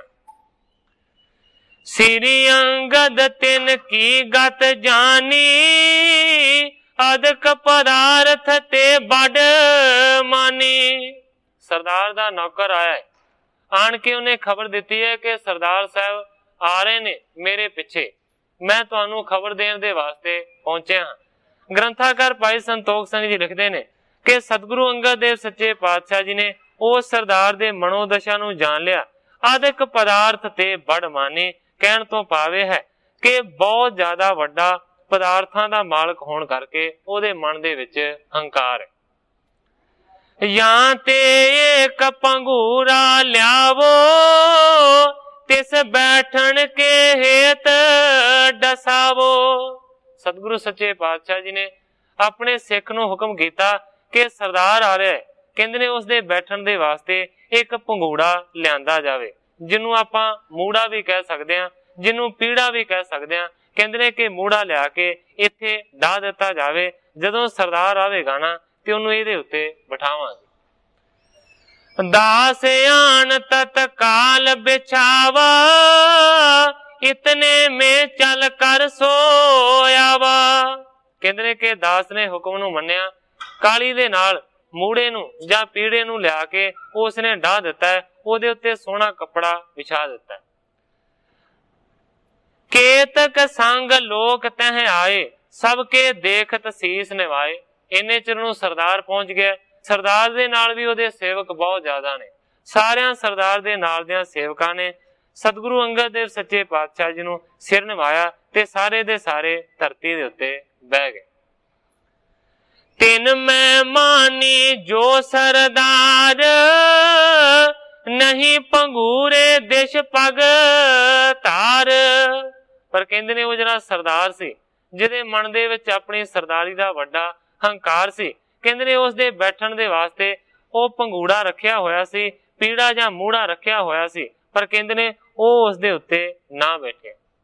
सिरी गुर तरे प्रियंक निहारा, तरे ना बैठो इम जे अतारा। मन दे विच उस सरदार ने विचार किया कि सतगुरु अंगद देव सच्चे पातशाह जी ते पलंग दे उत्ते बैठे हुए ने, ते ये जिहड़ा मूड़ा है ये ते पलंग तो नीवा है, इस करके मैं इस मूड़े दे उत्ते इस पीड़े दे उत्ते नहीं बैठा। जाए सिराने की दिश बैठा, सरदारी के मान अमैठा। ग्रंथाकार भाई संतोख सिंह जी कहते ने इत्थे ही बस नहीं है, कहते ने कि सतगुरु सच्चे पातशाह जी दे पलंग दे उत्ते जाके बैठा है, पर बैठा भी है सराणे वाले पासे। जाए सिराणे की दिश बैठा, सरदारी के मान बैठा। जेड़ा अपनी सरदारी दे नाल आकड़िया होया सरदार सी, वो कहते ने सतगुरु सच्चे पातशाह जी दे पलंग दे सराणे वाले पासे जाके बह गया। मूर्ख नहीं जानी वडियाई, मैं सरदार लखै गरबाई। इसे गल दे विच इसे हंकार दे विच आफरिया होया है कि मैं सरदार हाँ, पर सतगुरु सच्चे पातशाह जी दी वडियाई नूं उसने नहीं जानिया ते सराणे वाले पासे जाके बह गया। हुण सतगुरु प्रताप सिंह सच्चे पातशाह जी इस दे बारे बहुत सारा जिक्र करते हैं। सतगुरु सच्चे पातशाह जी कहते हैं कि जदों भी किसी विशेष व्यक्ति नूं जां वड्डे महापुरख नूं मिलण दे वास्ते जाइए ते कदे भी इस दलील दे नाल नहीं जाना चाहिए कि उस दे सराणे वाले पासे जाके खलोईए। अजकल ते गल्लां बहुत ज्यादा घट गईयां ने, भुल गए ने लोकी कि सराणे खड़े होण दा की मतलब है, पैंद वाल खड़े होण दा की मतलब है, सराणे बहण दा की मतलब है और पैंद दे वाल बहण दा की मतलब है। सतगुरु प्रताप सिंह सच्चे पातशाह जी कहते ने कि जेकर तुसीं किसी महापुरख वड्डे नूं मिलण दे वास्ते जांदे हो ते उहदे सत्कार दे वास्ते कदे भी सिर वाले पासे जाके खड़े ना होवो, ना बैठो, पैंद वाले पासे जाके चरना वाले पासे जाके खड़े होवो ते बेनती करो। सतगुरु प्रताप सिंह सच्चे पातशाह जी अपने उपदेश दे विच दो बहुत वड्डे इतिहासिक प्रमाण दिंदे ने। इस तरह दा जिन्हां ने काम कीता, जिन्हां ने निरादरी कीती, उन्हां नूं किस तरह दा कष्ट दा सामना करना पिया। सतगुरु प्रताप सिंह सच्चे पातशाह जी इतिहास दे विचों दो प्रमाण दिंदे ने। पहला प्रमाण दिंदे ने सतगुरु सच्चे पातशाह जी त्रेते युग दा। सतगुरु प्रताप सिंह सच्चे पातशाह जी बचन करते हैं कि जदों युद्ध होया रावण दा और भगवान रामचंद्र जी दा, रामचंद्र जी ने तीर मारिया रावण नूं, रावण डिग पिया, करीब अंतले श्वासां दे उत्ते सी ते भगवान ने अपने छोटे भराता लक्ष्मण नूं हुक्म कीता, कहंदे ने रावण हुण मरण दे वास्ते तैयार है, जा प्रिय भराता ਉਹਦੇ ਕੋਲ ਜਾ ਕੇ कुछ नीति की गल पुछा। वो बड़ा वड्डा राजनीति सी, कोई नीति की गल पुछ के आ। लक्ष्मण ने सत वचन आखिया, रावण दे कोल चला गया ते लक्ष्मण ने यह ख्याल नहीं किया कि मैं खड़ा किहड़े पासे होया। वो जाके सिर वाले पासे खलो गया और जाके रावण नूं उसने बुलाया, पर रावण बोलिया ही ना। दो तीन आवाजां मारियां, बिल्कुल ना बोलिया। आखिरकार थक हार के लक्ष्मण वापस आ गया। रामचंद्र जी ने हुक्म किया, कहंदे ने पुछा है नीति की गल। कहंदा जी नीति की गल की पुछनी है, मैं ते आवाजां मार मार के हंब गया, उन्होंने बुलाया वो ते बोलदा ही नहीं। भगवान जी कहन लगे तू किहड़े पासे खड़ा होया? कहंदा जी मैं सिर दे लागे जाके खड़ा होया सी। उस वेले फिर भगवान ने आख्या कि नहीं, जेकर सिर वाले पासे जाके खलोवेगा उन्हें कदे नहीं बोलना। कहंदे ने जाके पैरां वाल खलो के हाथ जोड़ के बेनती कर, वो तां बोलेगा। लक्ष्मण जी दूसरी बार ही गए ने, जाके रावण दे पैरां वाल खलो के हाथ जोड़ के बेनती कीती है, हुण तुसीं मरन लगे हो, किरपा करके कोई राजनीति की कोई नीति की गल समझा के जाओ। फिर रावण बोलिया, कहंदा है कि इक्को ही नीति की गल है जिहड़ी मैं सारियां नूं दसना चाहुंदा। कहंदा है कि मैं ये कहना है कि जिहड़े काम नूं करना होवे कदे ढिल नहीं लाउणी चाहीदी। रावण ने आख्या कि मैं काल नूं अपने पावे दे नाल बन के रखिया सी, जे मैं उस नूं मार दिंदा ते अज मैं ना मरदा। बहुत वड्डी इतिहासिक घटना है। बड़े वड्डे वड्डे ग्रंथां दे विच महापुरखां ने इस गल दा जिक्र कीता है कि वास्तव रूप दे विच रावण इन्ना ज्यादा बली सी, इन्ना ज्यादा शक्तिशाली सी ਕਿ ਉਹਨੇ ਕਾਲ ਨੂੰ ਆਪਣੇ ਪਾਵੇ ਦੇ ਨਾਲ ਬੰਨਿਆ ਹੋਇਆ ਸੀ। ਕਹਿਣ ਤੋਂ ਭਾਵ ਹੈ ਕਿ ਕਾਲ ਉਹਦੇ ਅਧਿਕਾਰ ਦੇ ਵਿੱਚ ਸੀ ਤੇ ਰਾਵਣ ਕਹਿੰਦਾ ਕਿ ਮੈਂ ਉਸ ਨੂੰ ਦੇਰੀ ਕੀਤੀ, ਉਹਨੂੰ ਮਾਰਿਆ ਨਾ। ਜੇ ਮੈਂ ਉਹਨੂੰ ਮਾਰ ਦਿੰਦਾ ਤੇ ਅੱਜ ਮੈਂ ਨਾ ਮਰਦਾ। ਇਹ ਸਾਰਿਆਂ ਤੋਂ ਵੱਡੀ ਨੀਤੀ ਦੀ ਗੱਲ ਹੈ। ਇਹ ਨੀਤੀ ਦੀ ਗੱਲ ਪੁੱਛ ਕੇ ਫਿਰ ਭਗਵਾਨ ਦੇ ਕੋਲ ਆਇਆ ਸੀ। ਸੋ ਮੇਰਾ ਸਿਰਫ ਕਹਿਣ ਤੋਂ ਭਾਵ ਹੈ ਇੱਕ ਪ੍ਰਮਾਣ ਸਤਿਗੁਰੂ ਪ੍ਰਤਾਪ ਸਿੰਘ ਸੱਚੇ ਪਾਤਸ਼ਾਹ ਜੀ ਨੇ ਇਹ ਦਿੱਤਾ ਹੈ। ਦੂਸਰਾ ਪ੍ਰਮਾਣ ਸਤਿਗੁਰੂ ਪ੍ਰਤਾਪ ਸਿੰਘ ਸੱਚੇ ਪਾਤਸ਼ਾਹ ਜੀ ਦੁਆਪਰ ਯੁੱਗ ਦਾ ਦਿੰਦੇ ਨੇ, ਮਹਾਭਾਰਤ ਦੇ ਵਿੱਚੋਂ। ਕਹਿੰਦੇ ਨੇ ਕਿ ਜਦੋਂ ਅਜੇ ਮਹਾਭਾਰਤ ਦਾ ਯੁੱਧ ਹੋਣਾ ਸੀ, ਆਰੰਭਤਾ ਤੋਂ ਪਹਿਲਾਂ ਹੀ ਜਿਹੜਾ ਅਰਜਨ ਹੈ ਉਹ ਵੀ ਸਹਾਇਤਾ ਮੰਗਣ ਦੇ ਵਾਸਤੇ ਭਗਵਾਨ ਕ੍ਰਿਸ਼ਨ ਦੇ ਕੋਲ ਗਿਆ ਹੈ, ਤੇ ਜਿਹੜਾ ਦੂਸਰੇ ਪਾਸੇ ਦੁਰਯੋਧਨ ਹੈ ਉਹ ਵੀ ਸਹਾਇਤਾ ਮੰਗਣ ਦੇ ਵਾਸਤੇ ਕ੍ਰਿਸ਼ਨ ਜੀ ਦੇ ਕੋਲ ਗਿਆ, ਕਿਉਂਕਿ ਕ੍ਰਿਸ਼ਨ ਜੀ ਦੋਵਾਂ ਪਾਸਿਆਂ ਦੇ ਸਾਂਝੇ ਸਨ। ਇਤਿਹਾਸ ਦੇ ਵਿੱਚ ਇਸੇ ਤਰ੍ਹਾਂ ਦਾ ਵੀ ਜ਼ਿਕਰ ਹੁੰਦਾ ਹੈ ਕਿ ਦੁਰਯੋਧਨ ਸਹਾਇਤਾ ਮੰਗਣ ਦੇ ਵਾਸਤੇ ਅਰਜਨ ਤੋਂ ਵੀ ਪਹਿਲਾਂ ਪਹੁੰਚ ਗਿਆ ਸੀ, ਪਰ ਅੱਗੇ ਜਾ ਕੇ ਕੀ ਦੇਖਿਆ ਕਿ ਭਗਵਾਨ ਕ੍ਰਿਸ਼ਨ ਜੀ ਬਿਰਾਜੇ ਹੋਏ ਸਨ ਤੇ ਦੁਰਯੋਧਨ ਇੰਨੀ ਕੁ ਅਕਲ ਦਾ ਮਾਲਕ ਸੀ, ਉਹ ਸਰਾਣੇ ਵਾਲੇ ਪਾਸੇ ਜਾ ਕੇ ਖੜਾ ਹੋ ਗਿਆ। ਥੋੜਾ ਲੇਟ ਅਰਜਨ ਵੀ ਪਹੁੰਚਿਆ, ਪਰ ਅਰਜਨ ਉਹਨਾਂ ਦੇ ਚਰਨਾਂ ਵੱਲ ਜਾ ਕੇ ਖੜਾ ਹੋ ਗਿਆ। ਹੁਣ ਉਠਾ ਤੇ ਨਹੀਂ ਸਕਦੇ। ਦੋਵੇਂ ਸੋਚਣ ਲੱਗੇ ਨੇ ਕਿ ਜਦੋਂ ਭਗਵਾਨ ਉੱਠਣਗੇ ਤੇ ਫਿਰ ਆਪੋ ਆਪਣੀ ਅਰਜ਼ ਕਰਾਂਗੇ। ਜਦੋਂ ਭਗਵਾਨ ਉੱਠੇ ਤੇ ਸਤਿਗੁਰੂ ਪ੍ਰਤਾਪ ਸਿੰਘ ਸੱਚੇ ਪਾਤਸ਼ਾਹ ਜੀ ਕਹਿੰਦੇ ਨੇ ਸਿੱਧੇ ਲੰਮੇ ਪਏ ਸਨ। ਜਦੋਂ ਹੀ ਨੇਤਰਾਂ ਨੂੰ ਖੋਲਿਆ ਤੇ ਚਰਨਾਂ ਵਾਲੇ ਪਾਸੇ ਹੱਥ ਜੋੜ ਕੇ ਅਰਜਨ ਖਲੋਤਾ ਸੀ। ਕਾਲੀ ਦੇ ਨਾਲ ਉੱਠ ਕੇ ਭਗਵਾਨ ਕ੍ਰਿਸ਼ਨ ਜੀ ਬਹਿ ਗਏ। ਕਹਿੰਦੇ ਨੇ ਆ ਬਈ ਅਰਜਨ ਕਿਵੇਂ ਆਇਆ? ਇੰਨੇ ਚਿਰ ਨੂੰ ਪਿਛਲੇ ਪਾਸਿਓਂ ਦੁਰਯੋਧਨ ਵੀ ਭੱਜ ਕੇ ਹੱਥ ਜੋੜ ਕੇ ਸਾਹਮਣੇ ਆਇਆ। ਕਹਿੰਦਾ ਭਗਵਾਨ ਮੈਂ ਵੀ ਆਇਆ ਹੋਇਆ। ਕਹਿਣ ਲੱਗੇ ਨਹੀਂ ਭਾਈ, ਤੈਨੂੰ ਤੇ ਅਸੀਂ ਦੇਖਿਆ ਨਹੀਂ, ਅਸੀਂ ਤੇ ਅਰਜਨ ਨੂੰ ਪਹਿਲਾਂ ਦੇਖਿਆ, ਇਸ ਕਰਕੇ ਅਰਜਨ ਨੂੰ ਪਹਿਲਾ ਹੱਕ ਹੈ ਕਿ ਇਹ ਕੀ ਕਹਿਣਾ ਚਾਹੁੰਦਾ। ਦੁਰਯੋਧਨ ਨੇ ਆਖਿਆ ਜੀ ਨਹੀਂ, ਮੈਂ ਤੇ ਇਹਦੇ ਤੋਂ ਵੀ ਪਹਿਲਾਂ ਆਇਆ, ਮੇਰਾ ਹੱਕ ਬਣਦਾ ਹੈ ਕਿ ਮੈਂ ਪਹਿਲਾਂ ਕੁਝ ਆਖਾਂ। ਉਸ ਵੇਲੇ ਫਿਰ ਜਿਹੜਾ ਪ੍ਰਿਯ ਭਗਤ ਅਰਜਨ ਸੀ ਕਹਿਣ ਲੱਗਾ ਭਗਵਾਨ ਕੋਈ ਗੱਲ ਨਹੀਂ, ਮੇਰੇ ਤੋਂ ਪਹਿਲਾਂ ਆਇਆ, ਤੁਸੀਂ ਇਹਨੂੰ ਹੀ ਪੁੱਛ ਲੈਣ ਦਿਓ, ਇਹਨੂੰ ਹੀ ਅਰਜ਼ ਕਰ ਲੈਣ ਦਿਓ, ਇਹ ਕੀ ਅਰਜ਼ ਕਰਦਾ ਹੈ। ਤੇ ਆਏ ਦੋਵੇਂ ਸਹਾਇਤਾ ਮੰਗਣ ਦੇ ਵਾਸਤੇ ਸਨ ਕਿ ਦੋਵਾਂ ਪਾਸਿਆਂ ਦਾ ਯੁੱਧ ਹੋਣ ਵਾਲਾ ਹੈ, ਸਾਡੀ ਮਦਦ ਕਰੋ। ਤੇ ਉਸ ਵੇਲੇ ਫਿਰ ਦੁਰਯੋਧਨ ਨੂੰ ਪੁੱਛਿਆ ਭਗਵਾਨ ਨੇ, ਕਹਿੰਦੇ ਨੇ ਕੀ ਚਾਹੁੰਦਾ? ਹੱਥ ਜੋੜ ਕੇ ਦੁਰਯੋਧਨ ਕਹਿਣ ਲੱਗਾ ਕਿ ਮੈਂ ਤੁਹਾਡੀ ਸਹਾਇਤਾ ਲੈਣੀ ਚਾਹੁੰਦਾ। ਹੁਣ ਕਿਉਂਕਿ ਭਗਵਾਨ ਨੇ ਕਰਨਾ ਸੀ ਸੱਤ ਦਾ ਪੱਖ, ਸੱਚ ਦਾ ਪੱਖ, ਇਸ ਕਰਕੇ ਉਹਨਾਂ ਨੇ ਭਗਵਾਨ ਕ੍ਰਿਸ਼ਨ ਨੇ ਆਖਿਆ ਕਿ ਜੇ ਤੂੰ ਮੇਰੀ ਸਹਾਇਤਾ ਲੈਣ ਦੇ ਵਾਸਤੇ ਆਇਆ ਤੇ ਕਹਿੰਦੇ ਨੇ ਮੇਰੀ ਸਹਾਇਤਾ ਦੋ ਤਰ੍ਹਾਂ ਨਾਲ ਹੋ ਸਕਦੀ ਹੈ। ਭਗਵਾਨ ਕ੍ਰਿਸ਼ਨ ਜੀ ਨੇ ਆਖਿਆ ਕਿ ਮੈਂ ਆਪਣੀ ਤਾਕਤ ਨੂੰ ਦੋ ਰੂਪਾਂ ਦੇ ਵਿੱਚ ਵੰਡ ਦੇਣਾ ਹਾਂ, ਤੇਰਾ ਜੋ ਜੀ ਕਰਦਾ ਹੋਇਆ ਮੰਗ ਲੈ। ਦੁਰਯੋਧਨ ਨੇ ਆਖਿਆ ਜੀ ਕਬੂਲ ਹੈ, ਮੈਨੂੰ ਮਨਜ਼ੂਰ ਹੈ, ਦੱਸੋ। ਭਗਵਾਨ ਕ੍ਰਿਸ਼ਨ ਜੀ ਕਹਿਣ ਲੱਗੇ ਕਿ ਇੱਕ ਪਾਸੇ ਮੇਰੀ ਸਾਰੀ ਸੈਨਾ ਹੈ, ਸਾਰੀ ਤਾਕਤ ਹੈ, ਔਰ ਇੱਕ ਪਾਸੇ ਮੈਂ ਇਕੱਲਾ। ਔਰ ਇਹ ਵੀ ਕਹਿ ਦਿੱਤਾ ਕਿ ਮੈਂ ਨਿਹੱਥਾ ਰਵਾਂਗਾ, ਯੁੱਧ ਦੇ ਵਿੱਚ ਹਥਿਆਰ ਨਹੀਂ ਚਲਾਵਾਂਗਾ, ਇੱਕ ਸਧਾਰਨ ਮਨੁੱਖ ਦੇ ਵਾਂਗ ਵਿਚਰਾਂਗਾ। ਜਾਂ ਮੈਨੂੰ ਮੰਗ ਲੈ ਤੇ ਜਾਂ ਮੇਰੀ ਤਾਕਤ ਮੰਗ ਲਾ ਤੇ ਸਾਰੀ ਮੇਰੀ ਸੈਨਾ ਮੰਗ ਲਾ, ਇਹ ਤੇਰੇ ਅਧਿਕਾਰ ਦੇ ਵਿੱਚ ਹੈ। ਮੂਰਖ ਦੁਰਯੋਧਨ ਨੇ ਸੋਚਿਆ ਕਿ ਇੱਕ ਪਾਸੇ ਚਤੁਰੰਗੀ ਸੈਨਾ, ਇੰਨੀ ਵੱਡੀ ਵਿਸ਼ਾਲ ਸੈਨਾ, ਤੇ ਦੂਸਰੇ ਪਾਸੇ ਨਿਹੱਥਾ ਕ੍ਰਿਸ਼ਨ, ਜਿੰਨੇ ਵੀ ਗੱਲ ਆਖੀਏ ਕਿ ਲੜਾਂਗਾ ਹੀ ਨਹੀਂ, ਤੇ ਜੇ ਲੜੇਗਾ ਨਹੀਂ ਸਧਾਰਨ ਰੂਪ ਦੇ ਵਿੱਚ ਰਹੇਗਾ ਤੇ ਸਾਡਾ ਕੀ ਵਿਗਾੜ ਸਕੇਗਾ। ਉਸਨੇ ਫਿਰ ਦੁਰਯੋਧਨ ਨੇ ਆਖਿਆ ਜੀ ਮੈਨੂੰ ਸੈਨਾ ਦੇ ਦਿਓ, ਮੈਂ ਤੁਹਾਨੂੰ ਨਹੀਂ ਲੈਣਾ ਚਾਹੁੰਦਾ, ਮੰਗ ਕਰ ਲਈ। ਕਹਿਣ ਲੱਗੇ ਤਥਾਸਤੂ, ਜਦੋਂ ਯੁੱਧ ਹੋਏਗਾ ਸਾਰੀ ਸੈਨਾ ਮੇਰੀ ਤੇਰੇ ਹੱਕ ਦੇ ਵਿੱਚ ਲੜੇਗੀ। ਇੰਨਾ ਕਹਿ ਕੇ ਉਹ ਚਲਾ ਗਿਆ। ਫੇਰ ਆਈ ਅਰਜਨ ਦੀ ਵਾਰੀ। ਅਰਜਨ ਨੂੰ ਕਹਿਣ ਲੱਗੇ ਕਿ ਦੋ ਹਿੱਸਿਆਂ ਦੇ ਵਿੱਚ ਵੰਡਿਆ ਸੀ, ਇੱਕ ਹਿੱਸਾ ਤੇ ਲੈ ਗਿਆ, ਤੂੰ ਹੁਣ ਦੱਸ ਕੀ ਚਾਹੁੰਦਾ, ਮੈਨੂੰ ਨਿਹੱਥੇ ਨੂੰ ਮੰਗੇਗਾ? ਉਸਨੇ ਹੱਥ ਜੋੜ ਕੇ ਆਖਿਆ ਕਿ ਹੇ ਪ੍ਰਿਯ, ਤੁਸੀਂ ਨਿਹੱਥੇ ਹੀ ਕਾਫੀ ਹੋ, ਮੈਨੂੰ ਤੁਸੀਂ ਚਾਹੀਦੇ ਹੋ। ਹੇ ਭਗਵਾਨ, ਸਾਨੂੰ ਤੁਸੀਂ ਚਾਹੀਦੇ ਹੋ, ਸਾਨੂੰ ਕਿਸੇ ਚੀਜ਼ ਦੀ ਹੋਰ ਲੋੜ ਨਹੀਂ। ਇਸੇ ਕਰਕੇ ਭਗਵਾਨ ਫਿਰ ਸਾਰਥੀ ਬਣੇ। ਇਤਿਹਾਸ ਨੂੰ ਤੁਸੀਂ ਬਹੁਤ ਚੰਗੀ ਤਰ੍ਹਾਂ ਜਾਣਦੇ ਹੋ ਕਿ ਕੀ ਕੁਝ ਇਸ ਤੋਂ ਬਾਅਦ ਵਾਪਰਿਆ। ਦੁਰਯੋਧਨ ਬੜੀ ਖੁਸ਼ੀ ਦੇ ਨਾਲ ਘਰ ਪਹੁੰਚਿਆ, ਮਾਮੇ ਸ਼ਕਨੀ ਨੂੰ ਜਾ ਕੇ ਦੱਸਿਆ। ਮਾਮਾ ਸ਼ਕਨੀ ਕਹਿਣ ਲੱਗਾ ਮੰਗਾ ਹੈ ਕ੍ਰਿਸ਼ਨ ਦੀ ਸਹਾਇਤਾ। ਕਹਿੰਦਾ ਜੀ ਮੈਂ ਤੇ ਬੜਾ ਵਧੀਆ ਕੰਮ ਕਰਕੇ ਆਇਆ। ਕਹਿੰਦੇ ਨੇ ਕੀ ਕਰਕੇ ਆਇਆ?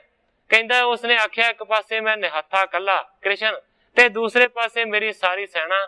ਦੁਰਯੋਧਨ ਮੰਗ ਕੀ ਮੰਗਦਾ? ਕਹਿੰਦਾ ਮਾਮਾ ਸ਼੍ਰੀ ਮੈਂ ਸਾਰੀ ਸੈਨਾ ਮੰਗ ਲਈ। ਉਹ ਕਹਿੰਦਾ ਮੂਰਖਾ, ਉਹ ਨਿਹੱਥਾ ਹੀ ਕਾਫੀ ਹੈ, ਗਲਤੀ ਕੀਤੀ, ਸਭ ਤੋਂ ਵੱਡੀ ਗਲਤੀ। ਸੋ ਮੇਰਾ ਸਿਰਫ ਕਹਿਣ ਤੋਂ ਭਾਵ ਸੀ ਕਿ ਸਿਰ ਵਾਲੇ ਪਾਸੇ ਜਾ ਕੇ ਕਦੇ ਖਲੋਣਾ ਨਹੀਂ ਚਾਹੀਦਾ। ਸਤਿਗੁਰੂ ਪ੍ਰਤਾਪ ਸਿੰਘ ਸੱਚੇ ਪਾਤਸ਼ਾਹ ਜੀ ਨੇ ਇਸ ਤਰ੍ਹਾਂ ਦਾ ਆਪਣੇ ਉਪਦੇਸ਼ ਦੇ ਵਿੱਚ ਜ਼ਿਕਰ ਕੀਤਾ ਹੈ। ਹੁਣ ਇਸ ਜਗ੍ਹਾ ਦੇ ਉੱਤੇ ਸਰਾਣੇ ਵਾਲੇ ਪਾਸੇ ਸਰਦਾਰ ਸਤਿਗੁਰੂ ਅੰਗਦ ਦੇਵ ਸੱਚੇ ਪਾਤਸ਼ਾਹ ਜੀ ਦੇ ਜਾ ਕੇ ਬਹਿ ਗਿਆ। ਕਵੀ ਜੀ ਕਹਿੰਦੇ ਨੇ ਮੂਰਖ ਸੀ, ਆਪਣੇ ਹੰਕਾਰ ਦੇ ਵਿੱਚ ਫੁੱਲਿਆ ਰਿਹਾ। ਸ੍ਰੀ ਗੁਰ ਪਿਖ ਤੂਸ਼ਨ ਹੀ ਠਾਨੀ, ਮੇਲੀ ਜਾਣ ਨ ਕਛੂ ਬਖਾਨੀ। ਪਰ ਗ੍ਰੰਥਾਕਾਰ ਜੀ ਕਹਿੰਦੇ ਨੇ ਕਿ ਸਤਿਗੁਰੂ ਅੰਗਦ ਦੇਵ ਸੱਚੇ ਪਾਤਸ਼ਾਹ ਜੀ ਚੁੱਪ ਕਰਕੇ ਬੈਠੇ ਰਹੇ, ਉਹਨੂੰ ਕੁਝ ਵੀ ਨਹੀਂ ਆਖਿਆ। ਮੇਲੀ ਜਾਣ ਕਛੂ ਨਾ ਬਖਾਨੀ, ਮੇਲੀ ਸੀ, ਜਾਣਨ ਪਛਾਣਨ ਵਾਲੇ ਸਨ, ਇਸ ਕਰਕੇ ਕੋਈ ਵੀ ਗੱਲ ਉਹਨੂੰ ਨਾ ਆਖੀ। ਬੈਠ ਘਰੀ ਘਰ ਗਮਣਿਓ ਮੂੜ, ਮਹਿਮਾ ਲਖੀ ਨਾ ਗੁਣ ਗਣ ਗੂੜ। ਕਵੀ ਜੀ ਕਹਿੰਦੇ ਨੇ ਕਿ 2 ਕੁ ਘੜੀਆਂ ਬਹਿ ਕੇ ਫਿਰ ਮੂਰਖ ਆਪਣੇ ਘਰ ਨੂੰ ਉੱਠ ਕੇ ਤੁਰ ਗਿਆ। ਮਹਿਮਾ ਲਖੀ ਨਾ ਗੁਣ ਗਣ ਗੂੜ, ਜਿਨ੍ਹਾਂ ਦੇ ਗੁਣ ਗਾੜੇ ਤੇ ਗੂੜੇ ਨੇ, ਉਹਨਾਂ ਸਤਿਗੁਰਾਂ ਦੀ ਮਹਿਮਾ ਨੂੰ ਸਰਦਾਰ ਨੇ ਰੱਤੀ ਭਰ ਵੀ ਨਾ ਸਮਝਿਆ। ਪੀਛੇ ਸਿੱਖਿਆਣ ਗੁਰ ਸੰਗ ਕਹਿਓ, ਇਹ ਤੋ ਅਤ ਮੂਰਖ ਹੀ ਲਹਿਓ। ਸਰਦਾਰ ਦੇ ਜਾਣ ਤੋਂ ਪਿੱਛੋਂ ਸਿੱਖਾਂ ਨੇ ਹੱਥ ਜੋੜ ਕੇ ਅਰਜ਼ ਕੀਤੀ, ਕਹਿੰਦੇ ਨੇ ਇਹ ਤੋਂ ਅਤ ਮੂਰਖ ਹੀ ਲਹਿਓ। ਸੱਚੇ ਪਾਤਸ਼ਾਹ ਇਹ ਸਰਦਾਰ ਤੇ ਬਹੁਤ ਵੱਡਾ ਮੂਰਖ ਨਿਕਲਿਆ। ਉਚਿਤ ਅਵਨੀ ਪਰ ਬੈਠਣ ਇਹਾਂ, ਪੁਨ ਨਾ ਪੰਗੂਰੇ ਕੀ ਦਿਸ਼ ਲਹਾ। ਕਹਿੰਦੇ ਨੇ ਸੱਚੇ ਪਾਤਸ਼ਾਹ ਇੱਥੇ ਤੇ ਉਹਨੂੰ ਇਹ ਉਚਿਤ ਬਣਦਾ ਸੀ ਕਿ ਧਰਤੀ ਦੇ ਉੱਤੇ ਬਹਿ ਜਾਂਦਾ ਜੇਕਰ ਤੁਸੀਂ ਪਲੰਗ ਦੇ ਉੱਤੇ ਬਿਰਾਜਮਾਨ ਸੀ ਤਾਂ। ਪਰ ਕਹਿੰਦੇ ਨੇ ਉਸਨੇ ਕੀ ਕੀਤਾ ਕਿ ਧਰਤੀ ਤੇ ਬੈਠਣ ਦੀ ਗੱਲ ਤੇ ਬੜੀ ਦੂਰ ਦੀ ਹੈ, ਉਹਨੇ ਤੇ ਪੰਗੂੜੇ ਰੱਖੇ ਹੋਏ ਵੱਲ ਦਿਸ਼ਾ ਵੀ ਨਹੀਂ ਕੀਤੀ। ਇਹ ਜਿਹੜਾ ਤੁਸੀਂ ਉਹਦੇ ਬਹਿਣ ਦੇ ਵਾਸਤੇ ਪੰਗੂੜਾ ਮੰਗਾਇਆ ਸੀ, ਇਹਦੇ ਵੱਲ ਤੇ ਉਹਨੇ ਦੇਖਿਆ ਤੱਕ ਨਹੀਂ। ਬਰਜਤ ਜਾਏ ਸਿਰਾਣੇ, ਬੈਠਿਓ ਕਛ ਨਾ ਅਦਾਇਬ ਜਾਣੇ। ਕਹਿੰਦੇ ਨੇ ਵਰਜਦਿਆਂ ਰੋਕਦਿਆਂ ਮੱਲੋ ਮੱਲੀ ਤੁਹਾਡੇ ਸਰਾਣੇ ਆਣ ਕੇ ਉਹ ਸਰਦਾਰ ਬਹਿ ਗਿਆ। ਕਹਿੰਦੇ ਨੇ ਕਛ ਨਾ ਅਦਬ ਜਾਣੇ, ਉਹਨੇ ਰਤਾ ਪਰ ਵੀ ਤੁਹਾਡਾ ਕੋਈ ਸਤਿਕਾਰ ਨਹੀਂ ਕੀਤਾ, ਅਦਬ ਨਹੀਂ ਕੀਤਾ। ਸੁਣ ਸ੍ਰੀ ਅੰਗਦ ਸਹਿਜ ਸੁਭਾਏ, ਬਾਕ ਬਖਾਨਿਓ ਸਭਨ ਸੁਣਾਏ। ਗ੍ਰੰਥਾਕਾਰ ਭਾਈ ਸੰਤੋਖ ਸਿੰਘ ਜੀ ਲਿਖਦੇ ਨੇ, ਉਹਨਾਂ ਦੀ ਗੱਲ ਨੂੰ ਸੁਣ ਕੇ ਸਤਿਗੁਰੂ ਅੰਗਦ ਦੇਵ ਸੱਚੇ ਪਾਤਸ਼ਾਹ ਜੀ ਨੇ ਸਹਿਜ ਸੁਭਾਈ ਬਚਨ ਕਰ ਦਿੱਤਾ। ਕਹਿੰਦੇ ਨੇ ਪਲੰਗ ਪੰਗੂਰਾ ਕਛੂ ਨਾ ਰਹਿਓ, ਅਬ ਤੇ ਇਨਕੋ ਸਭ ਕਿਛ ਦਹਿਓ। ਸਤਿਗੁਰੂ ਸੱਚੇ ਪਾਤਸ਼ਾਹ ਜੀ ਕਹਿੰਦੇ ਨੇ ਨਾ ਪਲੰਗ ਰਹਿਣੇ ਨੇ, ਨਾ ਪੰਗੂੜੇ ਰਹਿਣੇ ਨੇ। ਸੱਚੇ ਪਾਤਸ਼ਾਹ ਜੀ ਕਹਿੰਦੇ ਨੇ ਇਹਨਾਂ ਸਰਦਾਰਾਂ ਦਾ ਤੇ ਸਾਰਾ ਕੁਝ ਖਤਮ ਹੋ ਜਾਣ ਵਾਲਾ। ਕਰਨ ਬੇਅਦਬੀ ਵੱਡਿਆਂ ਕੇਰੀ, ਨਾਸ਼ ਦੇਤ ਕਰ ਵੱਡੋਂ ਵਡੇਰੇ। ਸਤਿਗੁਰੂ ਸੱਚੇ ਪਾਤਸ਼ਾਹ ਜੀ ਕਹਿੰਦੇ ਨੇ ਵੱਡਿਆਂ ਦੀ ਜਿਹੜੀ ਬੇਅਦਬੀ ਕਰਨੀ ਹੈ ਨਾ, ਉਹ ਤੇ ਵੱਡਿਆਂ ਨੂੰ ਨਾਸ਼ ਕਰ ਦਿੰਦੀ ਹੈ, ਖਤਮ ਕਰ ਦਿੰਦੀ ਹੈ। ਗੁਰੂ ਜੀ ਕਹਿੰਦੇ ਨੇ ਇਹਨਾਂ ਦਾ ਤੇ ਸਾਰਾ ਕੁਝ ਖਤਮ ਹੋਣ ਵਾਲਾ। ਵੱਡਿਆਂ ਕੋ ਠਾਨੈ ਸਨਮਾਨ, ਸੋ ਜਾਨੋ ਇਹ ਹੋਏ ਮਹਾਨਾ। ਸਤਿਗੁਰੂ ਅੰਗਦ ਦੇਵ ਸੱਚੇ ਪਾਤਸ਼ਾਹ ਜੀ ਕਹਿੰਦੇ ਨੇ ਜਿਹੜੇ ਵੱਡਿਆਂ ਦਾ ਸਤਿਕਾਰ ਕਰਦੇ ਨੇ, ਉਹਨਾਂ ਦਾ ਅਦਬ ਕਰਦੇ ਨੇ, ਉਹਨਾਂ ਦਾ ਸਨਮਾਨ ਕਰਦੇ ਨੇ, ਉਹੀ ਜਿਹੜੇ ਮਨੁੱਖ ਨੇ ਨਾ, ਉਹ ਮਹਾਨ ਮਨੁੱਖ ਮੰਨੇ ਜਾਂਦੇ। ਤਬ ਤੇ ਘਟਤ ਘਟ ਗਏ, ਨਹੀਂ ਉਕਸੇ ਸੋ ਬਿਨਾਸੀ ਪਏ। ਹੁਣ ਗ੍ਰੰਥਾਕਾਰ ਭਾਈ ਸੰਤੋਖ ਸਿੰਘ ਜੀ ਲਿਖਦੇ ਨੇ ਸਤਿਗੁਰਾਂ ਨੇ ਸਹਿਜ ਸੁਭਾ ਇਸ ਤਰ੍ਹਾਂ ਦਾ ਬਚਨ ਕਹਿ ਦਿੱਤਾ। ਉਸ ਦਿਨ ਤੋਂ ਘਟਦਿਆਂ ਉਹ ਸਾਰੇ ਦੇ ਸਾਰੇ ਸਰਦਾਰ ਆਖਰਕਾਰ ਖਤਮ ਹੋ ਗਏ, ਕੋਈ ਵੀ ਸਰਮਾਇਆ ਨਾ ਰਿਹਾ। ਮੈਂ ਪਹਿਲਾਂ ਵੀ ਅਰਜ਼ ਕਰ ਚੁੱਕਾ ਹਾਂ ਕਿ ਇਹਨਾਂ ਛੋਟੀਆਂ ਗੱਲਾਂ ਨੂੰ ਅੱਜ ਕੱਲ ਰਤਾ ਭਰ ਵੀ ਵਿਚਾਰਿਆ ਨਹੀਂ ਜਾਂਦਾ। ਪਰ ਸਤਿਗੁਰੂ ਪ੍ਰਤਾਪ ਸਿੰਘ ਸੱਚੇ ਪਾਤਸ਼ਾਹ ਜੀ ਦੇ ਉਪਦੇਸ਼ ਦੇ ਵਿੱਚ ਇਹ ਆਉਂਦਾ ਹੈ ਕਿ ਜਦੋਂ ਸਤਿਗੁਰੂ ਰਾਮ ਸਿੰਘ ਸੱਚੇ ਪਾਤਸ਼ਾਹ ਜੀ ਨੇ ਮਰਜ਼ਾਦਾ ਉੱਚੀ ਰੱਖੀ ਸੀ ਤੇ ਬਾਬਾ ਜਵਾਹਰ ਸਿੰਘ ਜੀ ਦੇ ਕੋਲੋਂ ਉਹਨਾਂ ਨੇ ਅੰਮ੍ਰਿਤ ਛਕਿਆ ਸੀ, ਤੇ ਸਤਿਗੁਰੂ ਰਾਮ ਸਿੰਘ ਸੱਚੇ ਪਾਤਸ਼ਾਹ ਜੀ ਇੰਨਾ ਜ਼ਿਆਦਾ ਸਤਿਕਾਰ ਅਦਬ ਬਾਬਾ ਜੀ ਦਾ ਕਰਦੇ ਸਨ। ਸਾਧ ਸੰਗਤ ਸਜੀ ਹੁੰਦੀ ਸੀ। ਸਤਿਗੁਰੂ ਰਾਮ ਸਿੰਘ ਸੱਚੇ ਪਾਤਸ਼ਾਹ ਜੀ ਆਪਣੇ ਸਿੰਘਾਸਣ ਦੇ ਉੱਤੇ ਸੁਸ਼ੋਭਿਤ ਹੁੰਦੇ ਸਨ। ਪਰ ਜਦੋਂ ਹੀ ਬਾਬਾ ਜੀ ਸੰਗਤ ਦੇ ਵਿੱਚ ਪ੍ਰਵੇਸ਼ ਕਰਦੇ ਸਨ ਤੇ ਸਤਿਕਾਰ ਦੇ ਵਜੋਂ ਸਤਿਗੁਰੂ ਰਾਮ ਸਿੰਘ ਸੱਚੇ ਪਾਤਸ਼ਾਹ ਜੀ ਖੜੇ ਹੋ ਜਾਂਦੇ ਸਨ। ਭਾਵੇਂ ਕਿ ਸਿੱਖ ਸੀ ਬਾਬਾ ਜਵਾਹਰ ਸਿੰਘ ਸਤਿਗੁਰਾਂ ਦਾ, ਪਰ ਕਹਿੰਦੇ ਇੰਨਾ ਅਦਬ ਕਰਦੇ ਸਨ ਕਿ ਉੱਠ ਕੇ ਖੜੇ ਹੋ ਜਾਂਦੇ ਸਨ। ਪਰ ਇਹਨਾਂ ਚੀਜ਼ਾਂ ਨੂੰ ਰਤਾ ਭਰ ਵੀ ਵਿਚਾਰਿਆ ਨਹੀਂ ਜਾਂਦਾ। ਸਤਿਗੁਰੂ ਪ੍ਰਤਾਪ ਸਿੰਘ ਸੱਚੇ ਪਾਤਸ਼ਾਹ ਜੀ ਦੇ ਉਪਦੇਸ਼ ਦੇ ਵਿੱਚ ਹੀ ਆਉਂਦਾ ਹੈ ਕਿ ਜੇ ਕੋਈ ਇਸ ਤਰ੍ਹਾਂ ਦੀ ਗੱਲ ਕਰਦਾ ਸੀ ਜਾਂ 4 ਅੱਖਰ ਕਿਸੇ ਤੋਂ ਵਿਦਿਆ ਦੇ ਪੜ੍ਹਦੇ ਸੀ, ਉਹਨਾਂ ਦੀ ਉਚਾਈ ਨੂੰ ਇੰਨਾ ਵੱਡਾ ਮਰਤਬਾ ਦਿੰਦੇ ਸਨ। ਪਰ ਅੱਜ ਕੱਲ ਇਹ ਜਿਹੜੀਆਂ ਚੀਜ਼ਾਂ ਨੇ ਨਾ, ਇਹ ਖਤਮ ਹੁੰਦੀਆਂ ਜਾ ਰਹੀਆਂ ਨੇ। ਸਰਾਣੇ ਬਹਿਣਾ, ਪੈਂਦਵਾਲ ਬਹਿਣਾ, 10-15 साल के बच्चे नूं पुछो कि सराणे बहन का की मतलब है जां पैंदवाल बहन का की मतलब है, तो मैं कह सकदा कि उन्हें नहीं पता होगा। वो नहीं दस सकेगा कि सराणे खंड का की मतलब है और पैंदवाल बहन का की मतलब है। घाटा कित्थे है? घाटा साडे विच है कि असीं अपने बच्चों नूं इस तरह की साख ही नहीं सुणाउंदे, इस तरह की सिक्ख्या ही नहीं दिंदे कि की होना चाहिए ते की नहीं होना चाहिए। सो मैं इस पासे नहीं जाना, तुसीं सारे विद्वान बैठे हो, बहुत चंगी तरह इस गल नूं समझदे हो। इस प्रकार गुर फेरा पाए, बहुर खडूर बिराजे आए। इस तो बाद सतगुरु अंगद देव सच्चे पातशाह जी ने उस पिंड नूं छड्डिया, उत्थे फेरी पाई है, बौर खडूर बिराजे आए। सतगुरु सच्चे पातशाह जी वापस खडूर दे विच पहुंच गए, वापस अपने पिंड परत आए। श्री अंगद नित बेपरवाह, नीर कमल समलेप ना काह। ग्रंथाकार भाई संतोख सिंह जी कहते ने कि सतगुरु अंगद देव सच्चे पातशाह जी बेपरवाह सन, नीर कमल समलेप ना काहे। कहते ने कि भावें कि सतगुरु जी इस दुनिया के उत्ते रहिंदे सन, पर कहते ने कि वो इस तरह रहिंदे सन जिवें कि पानी दे विच रहिंदा होया कमल दा फुल भी पानी तो निर्लेप रहिंदा है। बुरी भली कुछ सुने ना कहें, अपने परचे मैं नित रहें। सतगुरु अंगद देव सच्चे पातशाह जी का सुभाव इस तरह का सी कि ना किसी नूं बुरा कहंदे सन ते ना ही बुरा सुनदे सन। अपने परचे में नित रहें, अपने आप दे विच ही परचे रहिंदे सन। आश्रम बरन रीत जो तरही, सो गुर संगत को नहीं करही। पर कवि जी कहते ने आश्रम ते वरना दे रीति नूं जिहड़े धारण करदे सन, ਉਹ सतगुरु सच्चे पातशाह जी संगत रता पर भी नहीं सन करते। एक समान आश्रम यार धर्म, श्री गुर के इन ते नेह परम। इको समान उन्हां दे वास्ते आश्रम सी, इको समान उन्हां दे वास्ते धर्म सी। भाव के सतगुरु अंगद देव सच्चे पातशाह जी आश्रमा ते धर्मां तो बड़ी उच्ची चीज सन, वो इन्हां गल्लां दा रता ध्यान नहीं सन करते। माटी के बासन को देख, मिले ना कर्म जो करतव शेख। क्योंकि पिछे इतिहास दे विच इस तरह की कथा आई है कि सतगुरु अंगद देव सच्चे पातशाह जी दे लंगर दे विच मिट्टी दे भांडे वरते जांदे सन। हुण कवि जी कहंदे ने कि मिट्टी दे भांडियां वाली रीति नूं देख के जिहड़े वड्डे कर्मकांडी ने ना, भाव के जिहड़े कर्मकांडी ने मनुख, वो कदे भी इन्हां दे नाल मेल मिलाप नहीं करते। प्रेम भगत परमेश्वर केरी, उपदेश मुख बड़ेरी। इन्हां गल्लां वाल सतगुरु सच्चे पातशाह जी ध्यान नहीं रखते। कहंदे ने कि प्रेम भगती जिहड़ी परमेश्वर दी है ना, ਉਹਦੇ ਵੱਲ ਸਾਰਾ ਧਿਆਨ ਹੁੰਦਾ ਹੈ ਤੇ ਪ੍ਰੇਮਾ ਭਗਤੀ ਦਾ ਹੀ ਉਪਦੇਸ਼ ਸਤਿਗੁਰੂ ਸੱਚੇ ਪਾਤਸ਼ਾਹ ਜੀ ਮੁੱਖ ਜਾਣ ਕੇ ਸਾਰੀ ਸੰਗਤ ਨੂੰ ਦਿੰਦੇ ਨੇ। ਲੋਕ ਵੇਦ ਕੁਲ ਕਰਮ ਪ੍ਰਚਾਰਾ, ਕਰੇ ਨਹੀਂ ਅਰ ਪੈ ਨਹੀਂ ਤਾਰਾ। ਲੋਕ ਵੇਦ ਕੁਲ ਕਰਮ ਦਾ ਪ੍ਰਚਾਰ ਸਤਿਗੁਰੂ ਸੱਚੇ ਪਾਤਸ਼ਾਹ ਜੀ ਨਾ ਹੀ ਕਰਦੇ ਸਨ ਤੇ ਨਾ ਹੀ ਐਸਿਆਂ ਤੋਂ ਡਰਦੇ ਸਨ। ਜਾਂ ਤੇ ਲੋਕ ਸਮੀਪ ਨ ਆਵੇਂ, ਦੇਖ ਦੂਰ ਤੇ ਸੀਸ ਨਿਵਾਵੇਂ। ਹੁਣ ਕਵੀ ਜੀ ਕਹਿੰਦੇ ਨੇ ਐਸੇ ਜਿਹੜੇ ਕਰਮ ਕਾਂਡੀ ਸਨ ਉਹ ਸਤਿਗੁਰਾਂ ਦੇ ਲਾਗੇ ਨਹੀਂ ਸਨ ਆਉਂਦੇ, ਦੂਰੋਂ ਦੂਰੋਂ ਹੀ ਉਹਨਾਂ ਦੀ ਸਤਿ ਸ੍ਰੀ ਅਕਾਲ ਸੀ। ਸੰਗਤ ਕਰੇ ਨਾ ਬੈਠੇ ਪਾਸ, ਸੁਣੇ ਨਾ ਬਚਨ ਭਾਗ ਘਟ ਜਾਸ। ਹੁਣ ਗ੍ਰੰਥਾਕਾਰ ਭਾਈ ਸੰਤੋਖ ਸਿੰਘ ਜੀ ਲਿਖਦੇ ਨੇ ਕਿ ਜਿਨ੍ਹਾਂ ਦੇ ਭਾਗ ਘੱਟ ਹਨ, ਜਿਨ੍ਹਾਂ ਦੇ ਭਾਗਾਂ ਦੇ ਵਿੱਚ ਉੱਚੀ ਚੀਜ਼ ਨੂੰ ਮੰਨਣ ਦਾ ਜਜ਼ਬਾ ਨਹੀਂ ਹੈ, ਕਹਿੰਦੇ ਨੇ ਉਹ ਨਾ ਸੰਗਤ ਦੇ ਵਿੱਚ ਆਉਂਦੇ ਸਨ ਤੇ ਨਾ ਹੀ ਸਤਿਗੁਰਾਂ ਦੇ ਕੋਲ ਬਹਿ ਕੇ ਉਹਨਾਂ ਦੇ ਬਚਨ ਸੁਣਦੇ ਸਨ।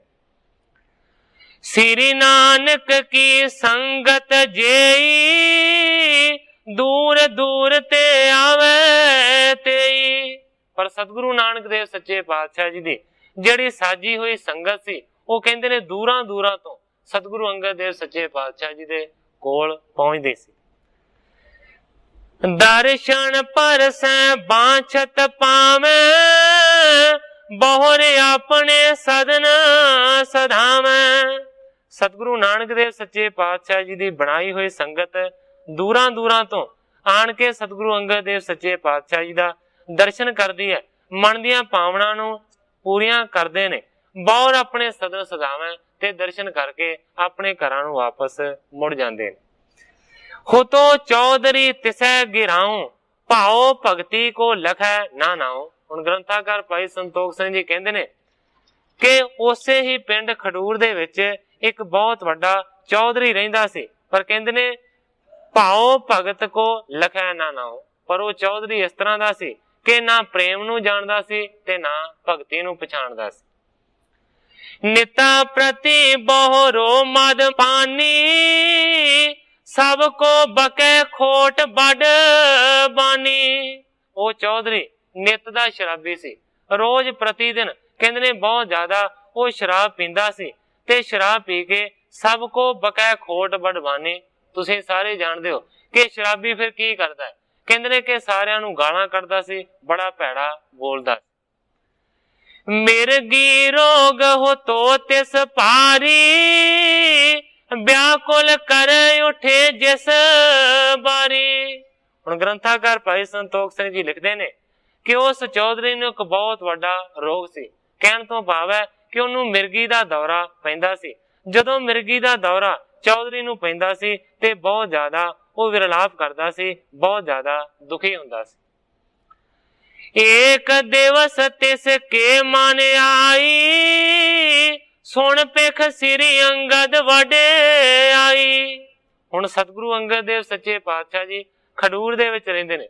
ਖਡੂਰ ਦੇ ਵਿੱਚ ਹੀ ਉਹ ਚੌਧਰੀ ਰਹਿੰਦਾ ਹੈ। ਇਸ ਕਰਕੇ ਕਹਿੰਦੇ ਨੇ ਕਿ ਰੋਜ਼ ਪ੍ਰਤੀ ਦਿਨ ਸਤਿਗੁਰੂ ਅੰਗਦ ਦੇਵ ਸੱਚੇ ਪਾਤਸ਼ਾਹ ਜੀ ਦੀ ਵਡਿਆਈ ਨੂੰ ਉਹ ਸੁਣਦਾ ਰਹਿੰਦਾ ਸੀ। ਇੱਕ ਦਿਨ ਉਸ ਦੇ ਮਨ ਦੇ ਵਿੱਚ ਵਿਚਾਰ ਪੈਦਾ ਹੋਇਆ। ਤਬ ਸਮੀਪ ਗੁਰ ਕੇ ਚੱਲ ਆਇਓ ਆਪਣੋ ਸਰਬ ਬਿਰਤਾਂਤ ਸੁਣਾਇਓ। ਮਨ ਦੇ ਵਿੱਚ ਚੌਧਰੀ ਦੇ ਵਿਚਾਰ ਪੈਦਾ ਹੋਇਆ ਕਿ ਲੋਕੀ ਬੜੀਆਂ ਸਿਫਤਾਂ ਕਰਦੇ ਨੇ ਗੁਰੂ ਅੰਗਦ ਦੀਆਂ, ਮੈਂ ਵੀ ਜਾ ਕੇ ਬੇਨਤੀ ਕਰਾਂ ਕਿ ਕਿਤੇ ਮੇਰਾ ਇਹ ਰੋਗ ਮਿਟ ਜਾਵੇ। ਸਤਿਗੁਰੂ ਅੰਗਦ ਦੇਵ ਸੱਚੇ ਪਾਤਸ਼ਾਹ ਜੀ ਦੇ ਚਰਨਾਂ ਦੇ ਵਿੱਚ ਪਹੁੰਚਿਆ, ਜਾ ਕੇ ਹੱਥ ਜੋੜ ਕੇ ਉਹਨੇ ਆਪਣਾ ਸਾਰਾ ਜਿਹੜਾ ਬਿਰਤਾਂਤ ਸੀ ਨਾ ਉਹ ਸੁਣਾ ਦਿੱਤਾ। ਆਪ ਤਪਾ ਜੀ ਪਰਮ ਕਿਰਪਾਲ ਸਭ ਪਾਖੈ ਤੁਮ ਸੁਜਸ ਵਿਸਾਲ। ਹੱਥ ਜੋੜ ਕੇ ਚੌਧਰੀ ਕਹਿੰਦਾ ਹੈ, ਹੇ ਤਪਾ ਜੀ ਤੁਸੀਂ ਪਰਮ ਕਿਰਪਾਲੂ ਹੋ। ਸਾਰੇ ਜਿਹੜੇ ਲੋਕ ਨੇ ਨਾ ਉਹ ਤੁਹਾਡਾ ਬਹੁਤ ਵੱਡਾ ਜਸ ਬਿਆਨ ਕਰਦੇ ਨੇ, ਕਿਉਂਕਿ ਸਤਿਗੁਰੂ ਅੰਗਦ ਦੇਵ ਸੱਚੇ ਪਾਤਸ਼ਾਹ ਜੀ ਨੂੰ ਜ਼ਿਆਦਾਤਰ ਜਿਹੜੇ ਲੋਕ ਨੇ ਨਾ ਉਹ ਅੰਗਦ ਤਪਾ ਆਖਿਆ ਕਰਦੇ ਸਨ। ਕਿਉਂਕਿ ਸਤਿਗੁਰੂ ਨਾਨਕ ਦੇਵ ਸੱਚੇ ਪਾਤਸ਼ਾਹ ਜੀ ਦੇ ਵਕਤ ਬਹੁਤ ਸਾਰੇ ਐਸੇ ਲੋਕ ਸਨ ਜਿਹੜੇ ਕਿ ਸਤਿਗੁਰੂ ਨਾਨਕ ਦੇਵ ਸੱਚੇ ਪਾਤਸ਼ਾਹ ਜੀ ਨੂੰ ਨਾਨਕ ਤਪਾ ਆਖਿਆ ਕਰਦੇ ਸਨ। ਇਸੇ ਕਰਕੇ ਸਤਿਗੁਰੂ ਅੰਗਦ ਦੇਵ ਸੱਚੇ ਪਾਤਸ਼ਾਹ ਜੀ ਨੂੰ ਬਹੁਤ ਸਾਰੇ ਜਿਹੜੇ ਲੋਕ ਨੇ ਨਾ ਉਹ ਅੰਗਦ ਤਪਾ ਆਖਿਆ ਕਰਦੇ ਸਨ। ਹੁਣ ਚੌਧਰੀ ਨੇ ਵੀ ਉਹੀ ਗੱਲ ਕੀਤੀ ਹੈ, ਕਹਿੰਦੇ ਨੇ ਹੇ ਤਪਾ ਜੀ ਤੁਸੀਂ ਬੜੇ ਕਿਰਪਾਲੂ ਹੋ, ਲੋਕਾਂ ਤੋਂ ਤੁਹਾਡੀ ਬਹੁਤ ਜ਼ਿਆਦਾ ਮਹਿਮਾ ਵੱਡੀ ਸੁਣੀ। ਰੋਗ ਅਦਕ ਮੇਰੇ ਤਨ ਮਾਹੀ ਕਰੋ ਕਿਰਪਾ ਜਿਵੇਂ ਇਹ ਮਿਟ ਜਾਹੀ। ਕਹਿੰਦਾ ਹੈ ਕਿ ਮੇਰੇ ਸਰੀਰ ਅੰਦਰ ਬਹੁਤ ਵੱਡਾ ਰੋਗ ਹੈ, ਕਹਿੰਦਾ ਹੈ ਕਿ ਕਿਰਪਾ ਕਰੋ ਤੇ ਮੇਰਾ ਰੋਗ ਇਹ ਖਤਮ ਹੋ ਜਾਵੇ। ਕਹਿੰਦਾ ਤਵ ਪ੍ਰਤੀਤ ਔਰ ਮੋਕੋ ਆਵੇ ਜਿਵੇਂ ਇਹ ਕਰਤ ਬ੍ਰਿੰਦ ਸੁਣਾਵੇ। ਕਹਿੰਦਾ ਹੈ ਕਿ ਜੇਕਰ ਤੁਸੀਂ ਆਪਣੀ ਕਿਰਪਾ ਦੇ ਨਾਲ ਮੇਰੇ ਮਿਰਗੀ ਦੇ ਰੋਗ ਨੂੰ ਦੂਰ ਕਰ ਦਿਓਗੇ ਤਾਂ ਮੈਂ ਤੁਹਾਡੀ ਵੱਡੀ ਮਹਿਮਾ ਨੂੰ ਜਾਣਾਂਗਾ ਕਿ ਜਿਹੜੇ ਲੋਕ ਤੁਹਾਡੀਆਂ ਸਿਫਤਾਂ ਕਰਦੇ ਨੇ ਵਾਕਿਆ ਹੀ ਉਹ ਸੱਚੀਆਂ ਸਿਫਤਾਂ ਕਰਦੇ ਨੇ, ਮੈਂ ਤਾਂ ਇਸ ਚੀਜ਼ ਨੂੰ ਸਮਝਾਂਗਾ। ਸੁਣ ਕਿਰਪਾਲੇ ਬਾਕ ਬਖਾਨਾ ਜੇ ਕਰ ਤਿਆਗ ਦੇਹ ਮਦ ਪਾਨਾ। ਕਿਰਪਾਲੂ ਸਤਿਗੁਰੂ ਅੰਗਦ ਦੇਵ ਸੱਚੇ ਪਾਤਸ਼ਾਹ ਜੀ ਨੇ ਚੌਧਰੀ ਦੀ ਬੇਨਤੀ ਨੂੰ ਸੁਣਿਆ ਤੇ ਸਤਿਗੁਰੂ ਸੱਚੇ ਪਾਤਸ਼ਾਹ ਜੀ ਕਹਿੰਦੇ ਨੇ ਜੇਕਰ ਤਿਆਗ ਦੇਹ ਮਦ ਪਾਨਾ, ਕਹਿੰਦੇ ਨੇ ਹੇ ਚੌਧਰੀ ਜੇਕਰ ਸ਼ਰਾਬ ਨੂੰ ਪੀਣਾ ਛੱਡ ਦੇਗਾ ਮਿਰਗੀ ਬੌਰ ਨਾ ਉਠੇ ਕਦਾਈ ਤਨ ਅਰੋਗ ਤੇਰੋ ਹੋਏ ਜਾਈ। ਕਹਿੰਦੇ ਨੇ ਜੇਕਰ ਅੱਜ ਤੋਂ ਬਾਅਦ ਕਦੇ ਸ਼ਰਾਬ ਨਹੀਂ ਪੀਵੇਂਗਾ ਤੇ ਗੁਰੂ ਜੀ ਕਹਿੰਦੇ ਨੇ ਕਿ ਫਿਰ ਤੈਨੂੰ ਕਦੇ ਵੀ ਮਿਰਗੀ ਦਾ ਦੌਰਾ ਕਦੇ ਨਹੀਂ ਪਏਗਾ, ਤੇਰਾ ਜਿਹੜਾ ਸਾਰਾ ਸਰੀਰ ਹੈ ਨਾ ਉਹ ਅਰੋਗ ਹੋ ਜਾਏਗਾ। ਪਰ ਸੱਚੇ ਪਾਤਸ਼ਾਹ ਜੀ ਕਹਿੰਦੇ ਨੇ ਅੱਜ ਤੋਂ ਬਾਅਦ ਸ਼ਰਾਬ ਨਾ ਪੀਵੇਂ। ਜੇ ਆਇਸ ਉਲੰਘੈ ਕਿਤ ਕਾਲਾ ਕਰ ਪਾਣ ਮਦ ਹੋਏ ਨਾ ਟਾਲਾ। ਸਤਿਗੁਰੂ ਸੱਚੇ ਪਾਤਸ਼ਾਹ ਜੀ ਕਹਿੰਦੇ ਨੇ ਅੱਜ ਤੋਂ ਬਾਅਦ ਸ਼ਰਾਬ ਨਾ ਪੀਵੀਂ, ਤੈਨੂੰ ਕਦੇ ਮਿਰਗੀ ਦਾ ਦੌਰਾ ਨਹੀਂ ਪਵੇਗਾ। ਕਹਿਣ ਲੱਗਾ ਜੀ ਸਤ ਵਚਨ ਮੈਂ ਕਿਉਂ ਸ਼ਰਾਬ ਪੀਵਾਂਗਾ? ਪਰ ਸਤਿਗੁਰੂ ਸੱਚੇ ਪਾਤਸ਼ਾਹ ਜੀ ਕਹਿੰਦੇ ਨੇ ਇੱਕ ਗੱਲ ਯਾਦ ਰੱਖੀ, ਜੇ ਆਇਸ ਉਲੰਘੈ ਕਿਤ ਕਾਲਾ, ਜੇ ਇਸ ਆਗਿਆ ਤੋਂ ਉਲੰਘ ਗਿਆ, ਭਾਵ ਕਿ ਮੇਰੇ ਕਹੇ ਹੋਏ ਬਚਨ ਨੂੰ ਨਾ ਮੰਨਿਆ, ਕਹਿੰਦੇ ਨੇ ਕਰੈ ਪਾਣ ਮਦ ਹੋਏ ਨਾ ਟਾਲਾ, ਜੇਕਰ ਫੇਰ ਤੂੰ ਸ਼ਰਾਬ ਪੀਤੀ ਤੇ ਫਿਰ ਕਹਿੰਦੇ ਨੇ ਇਸ ਗੱਲ ਦਾ ਟਾਲਾ ਨਹੀਂ ਹੋਣਾ। ਤਬ ਮਿਰਗੀ ਹੋਵੈ ਤਨ ਆਨ, ਜਿਸ ਤੇ ਬਿਨ ਸਜਾਏ ਤਵ ਪ੍ਰਾਨ। ਸਤਿਗੁਰੂ ਸੱਚੇ ਪਾਤਸ਼ਾਹ ਜੀ ਕਹਿੰਦੇ ਨੇ ਚੌਧਰੀ ਇੱਕ ਗੱਲ ਨੂੰ ਯਾਦ ਰੱਖੀ, ਅੱਜ ਤੋਂ ਬਾਅਦ ਸ਼ਰਾਬ ਨਾ ਪੀਵੀਂ, ਪਰ ਜੇ ਤੂੰ ਸ਼ਰਾਬ ਹੁਣ ਤੋਂ ਬਾਅਦ ਪੀਤੀ ਤੇ ਫਿਰ ਕਹਿੰਦੇ ਨੇ ਕਿ ਤੈਨੂੰ ਐਸੀ ਇੱਕ ਦਿਨ ਮਿਰਗੀ ਪਏਗੀ ਜਿਸ ਤੇ ਬਿਨ ਸਜਾਏ ਤਵ ਪ੍ਰਾਣ, ਫਿਰ ਤੇਰੇ ਪ੍ਰਾਣ ਨਿਕਲ ਜਾਣਗੇ। ਅੱਗੇ ਬੜੇ ਵਰਿਆਂ ਦੀ ਤੈਨੂੰ ਮਿਰਗੀ ਪੈਂਦੀ ਹੈ ਪਰ ਬਚ ਜਾਣਾ, ਪਰ ਜੇ ਇਸ ਤੋਂ ਬਾਅਦ ਤੈਨੂੰ ਮਿਰਗੀ ਪਈ ਨਾ, ਉਹ ਤੇਰੇ ਸਰੀਰ ਨੂੰ ਖਤਮ ਕਰ ਦੇਗੀ, ਦੁਨੀਆ ਦੇ ਵਿੱਚ ਉਹ ਤੇਰੀ ਅਖੀਰਲੀ ਮਿਰਗੀ ਹੋਵੇਗੀ। ਇਸ ਤਰੀਕੇ ਦੇ ਨਾਲ ਤੇਰਾ ਨਾਸ ਹੋ ਜਾਏਗਾ। ਇਸ ਕਰਕੇ ਇਸ ਗੱਲ ਨੂੰ ਯਾਦ ਕਰੇ। ਹੁਣ ਸਤਿਗੁਰੂ ਸੱਚੇ ਪਾਤਸ਼ਾਹ ਜੀ ਨੇ ਆਖਿਆ ਮਿਰਗੀ ਨਹੀਂ ਪਏਗੀ, ਪਰ ਜੇ ਬਚਨ ਦੀ ਉਲੰਘਣਾ ਕਰ ਦਿੱਤੀ ਤੇ ਫਿਰ ਐਸੀ ਮਿਰਗੀ ਪੈਗੀ, ਫਿਰ ਤੂੰ ਬਚੇਗਾ ਨਹੀਂ। ਇਸ ਤਰ੍ਹਾਂ ਸਤਿਗੁਰਾਂ ਨੇ ਵਚਨ ਕੀਤਾ ਹੈ। ਸੋ ਸਾਧ ਸੰਗਤ ਜੀ, ਸਮੇਂ ਦੀ ਸਮਾਪਤੀ ਹੈ। ਕੱਲ ਨੂੰ ਗ੍ਰੰਥਾਕਾਰ ਜੀ ਜਿਸ ਤਰੀਕੇ ਦੇ ਨਾਲ ਇਸ ਕਥਾ ਨੂੰ ਅੱਗੇ ਬਿਆਨ ਕਰਨਗੇ, ਮੈਂ ਉਸੇ ਤਰ੍ਹਾਂ ਸਾਧ ਸੰਗਤ ਦੇ ਸਨਮੁਖ ਅਰਜ਼ ਕਰਾਂਗਾ। ਅੱਗੇ ਜੋ ਸਤਿਗੁਰੂ ਸੱਚੇ ਪਾਤਸ਼ਾਹ ਜੀ ਦੀ ਰਜ਼ਾ ਹੋਵੇਗੀ ਉਸੇ ਤਰ੍ਹਾਂ ਵਰਤੇਗੀ। ਅੱਜ ਇੰਨੀਆਂ ਹੀ ਅਰਜ਼ਾਂ ਕਰਦਾ ਹੋਇਆ ਮੈਂ ਇੱਥੇ ਹੀ ਕਥਾ ਨੂੰ ਵਿਸਰਾਮ ਦੇ ਕੇ ਸਾਰੀ ਸਾਧ ਸੰਗਤ ਤੋਂ ਖਿਮਾ ਦਾ ਜਾਚਦਾ। हे अच्युत हे पार ब्रह्म अविनाशी अगनास, हे पूरन हे सर्ब मैं दुख पंजन गुणतास, हे संगी हे निरंकार, हे निर्गुण सब टेक, हे गोविंद हे गुण निधान, जाके सदा विवेक, हे अपरंपर हर हरे है पी होवन हार, हे संताह कै सदा संग निधारा आधार, हे ठाकुर हो दास रो मैं निर्गुण गुण नहीं कोय, नानक दीजै नाम दान राखो ही है परोय, याही कुल ते प्रगट होय ताही कुल को नाम, पुन द्वादश गोरिंद को मेरी है प्रणाम।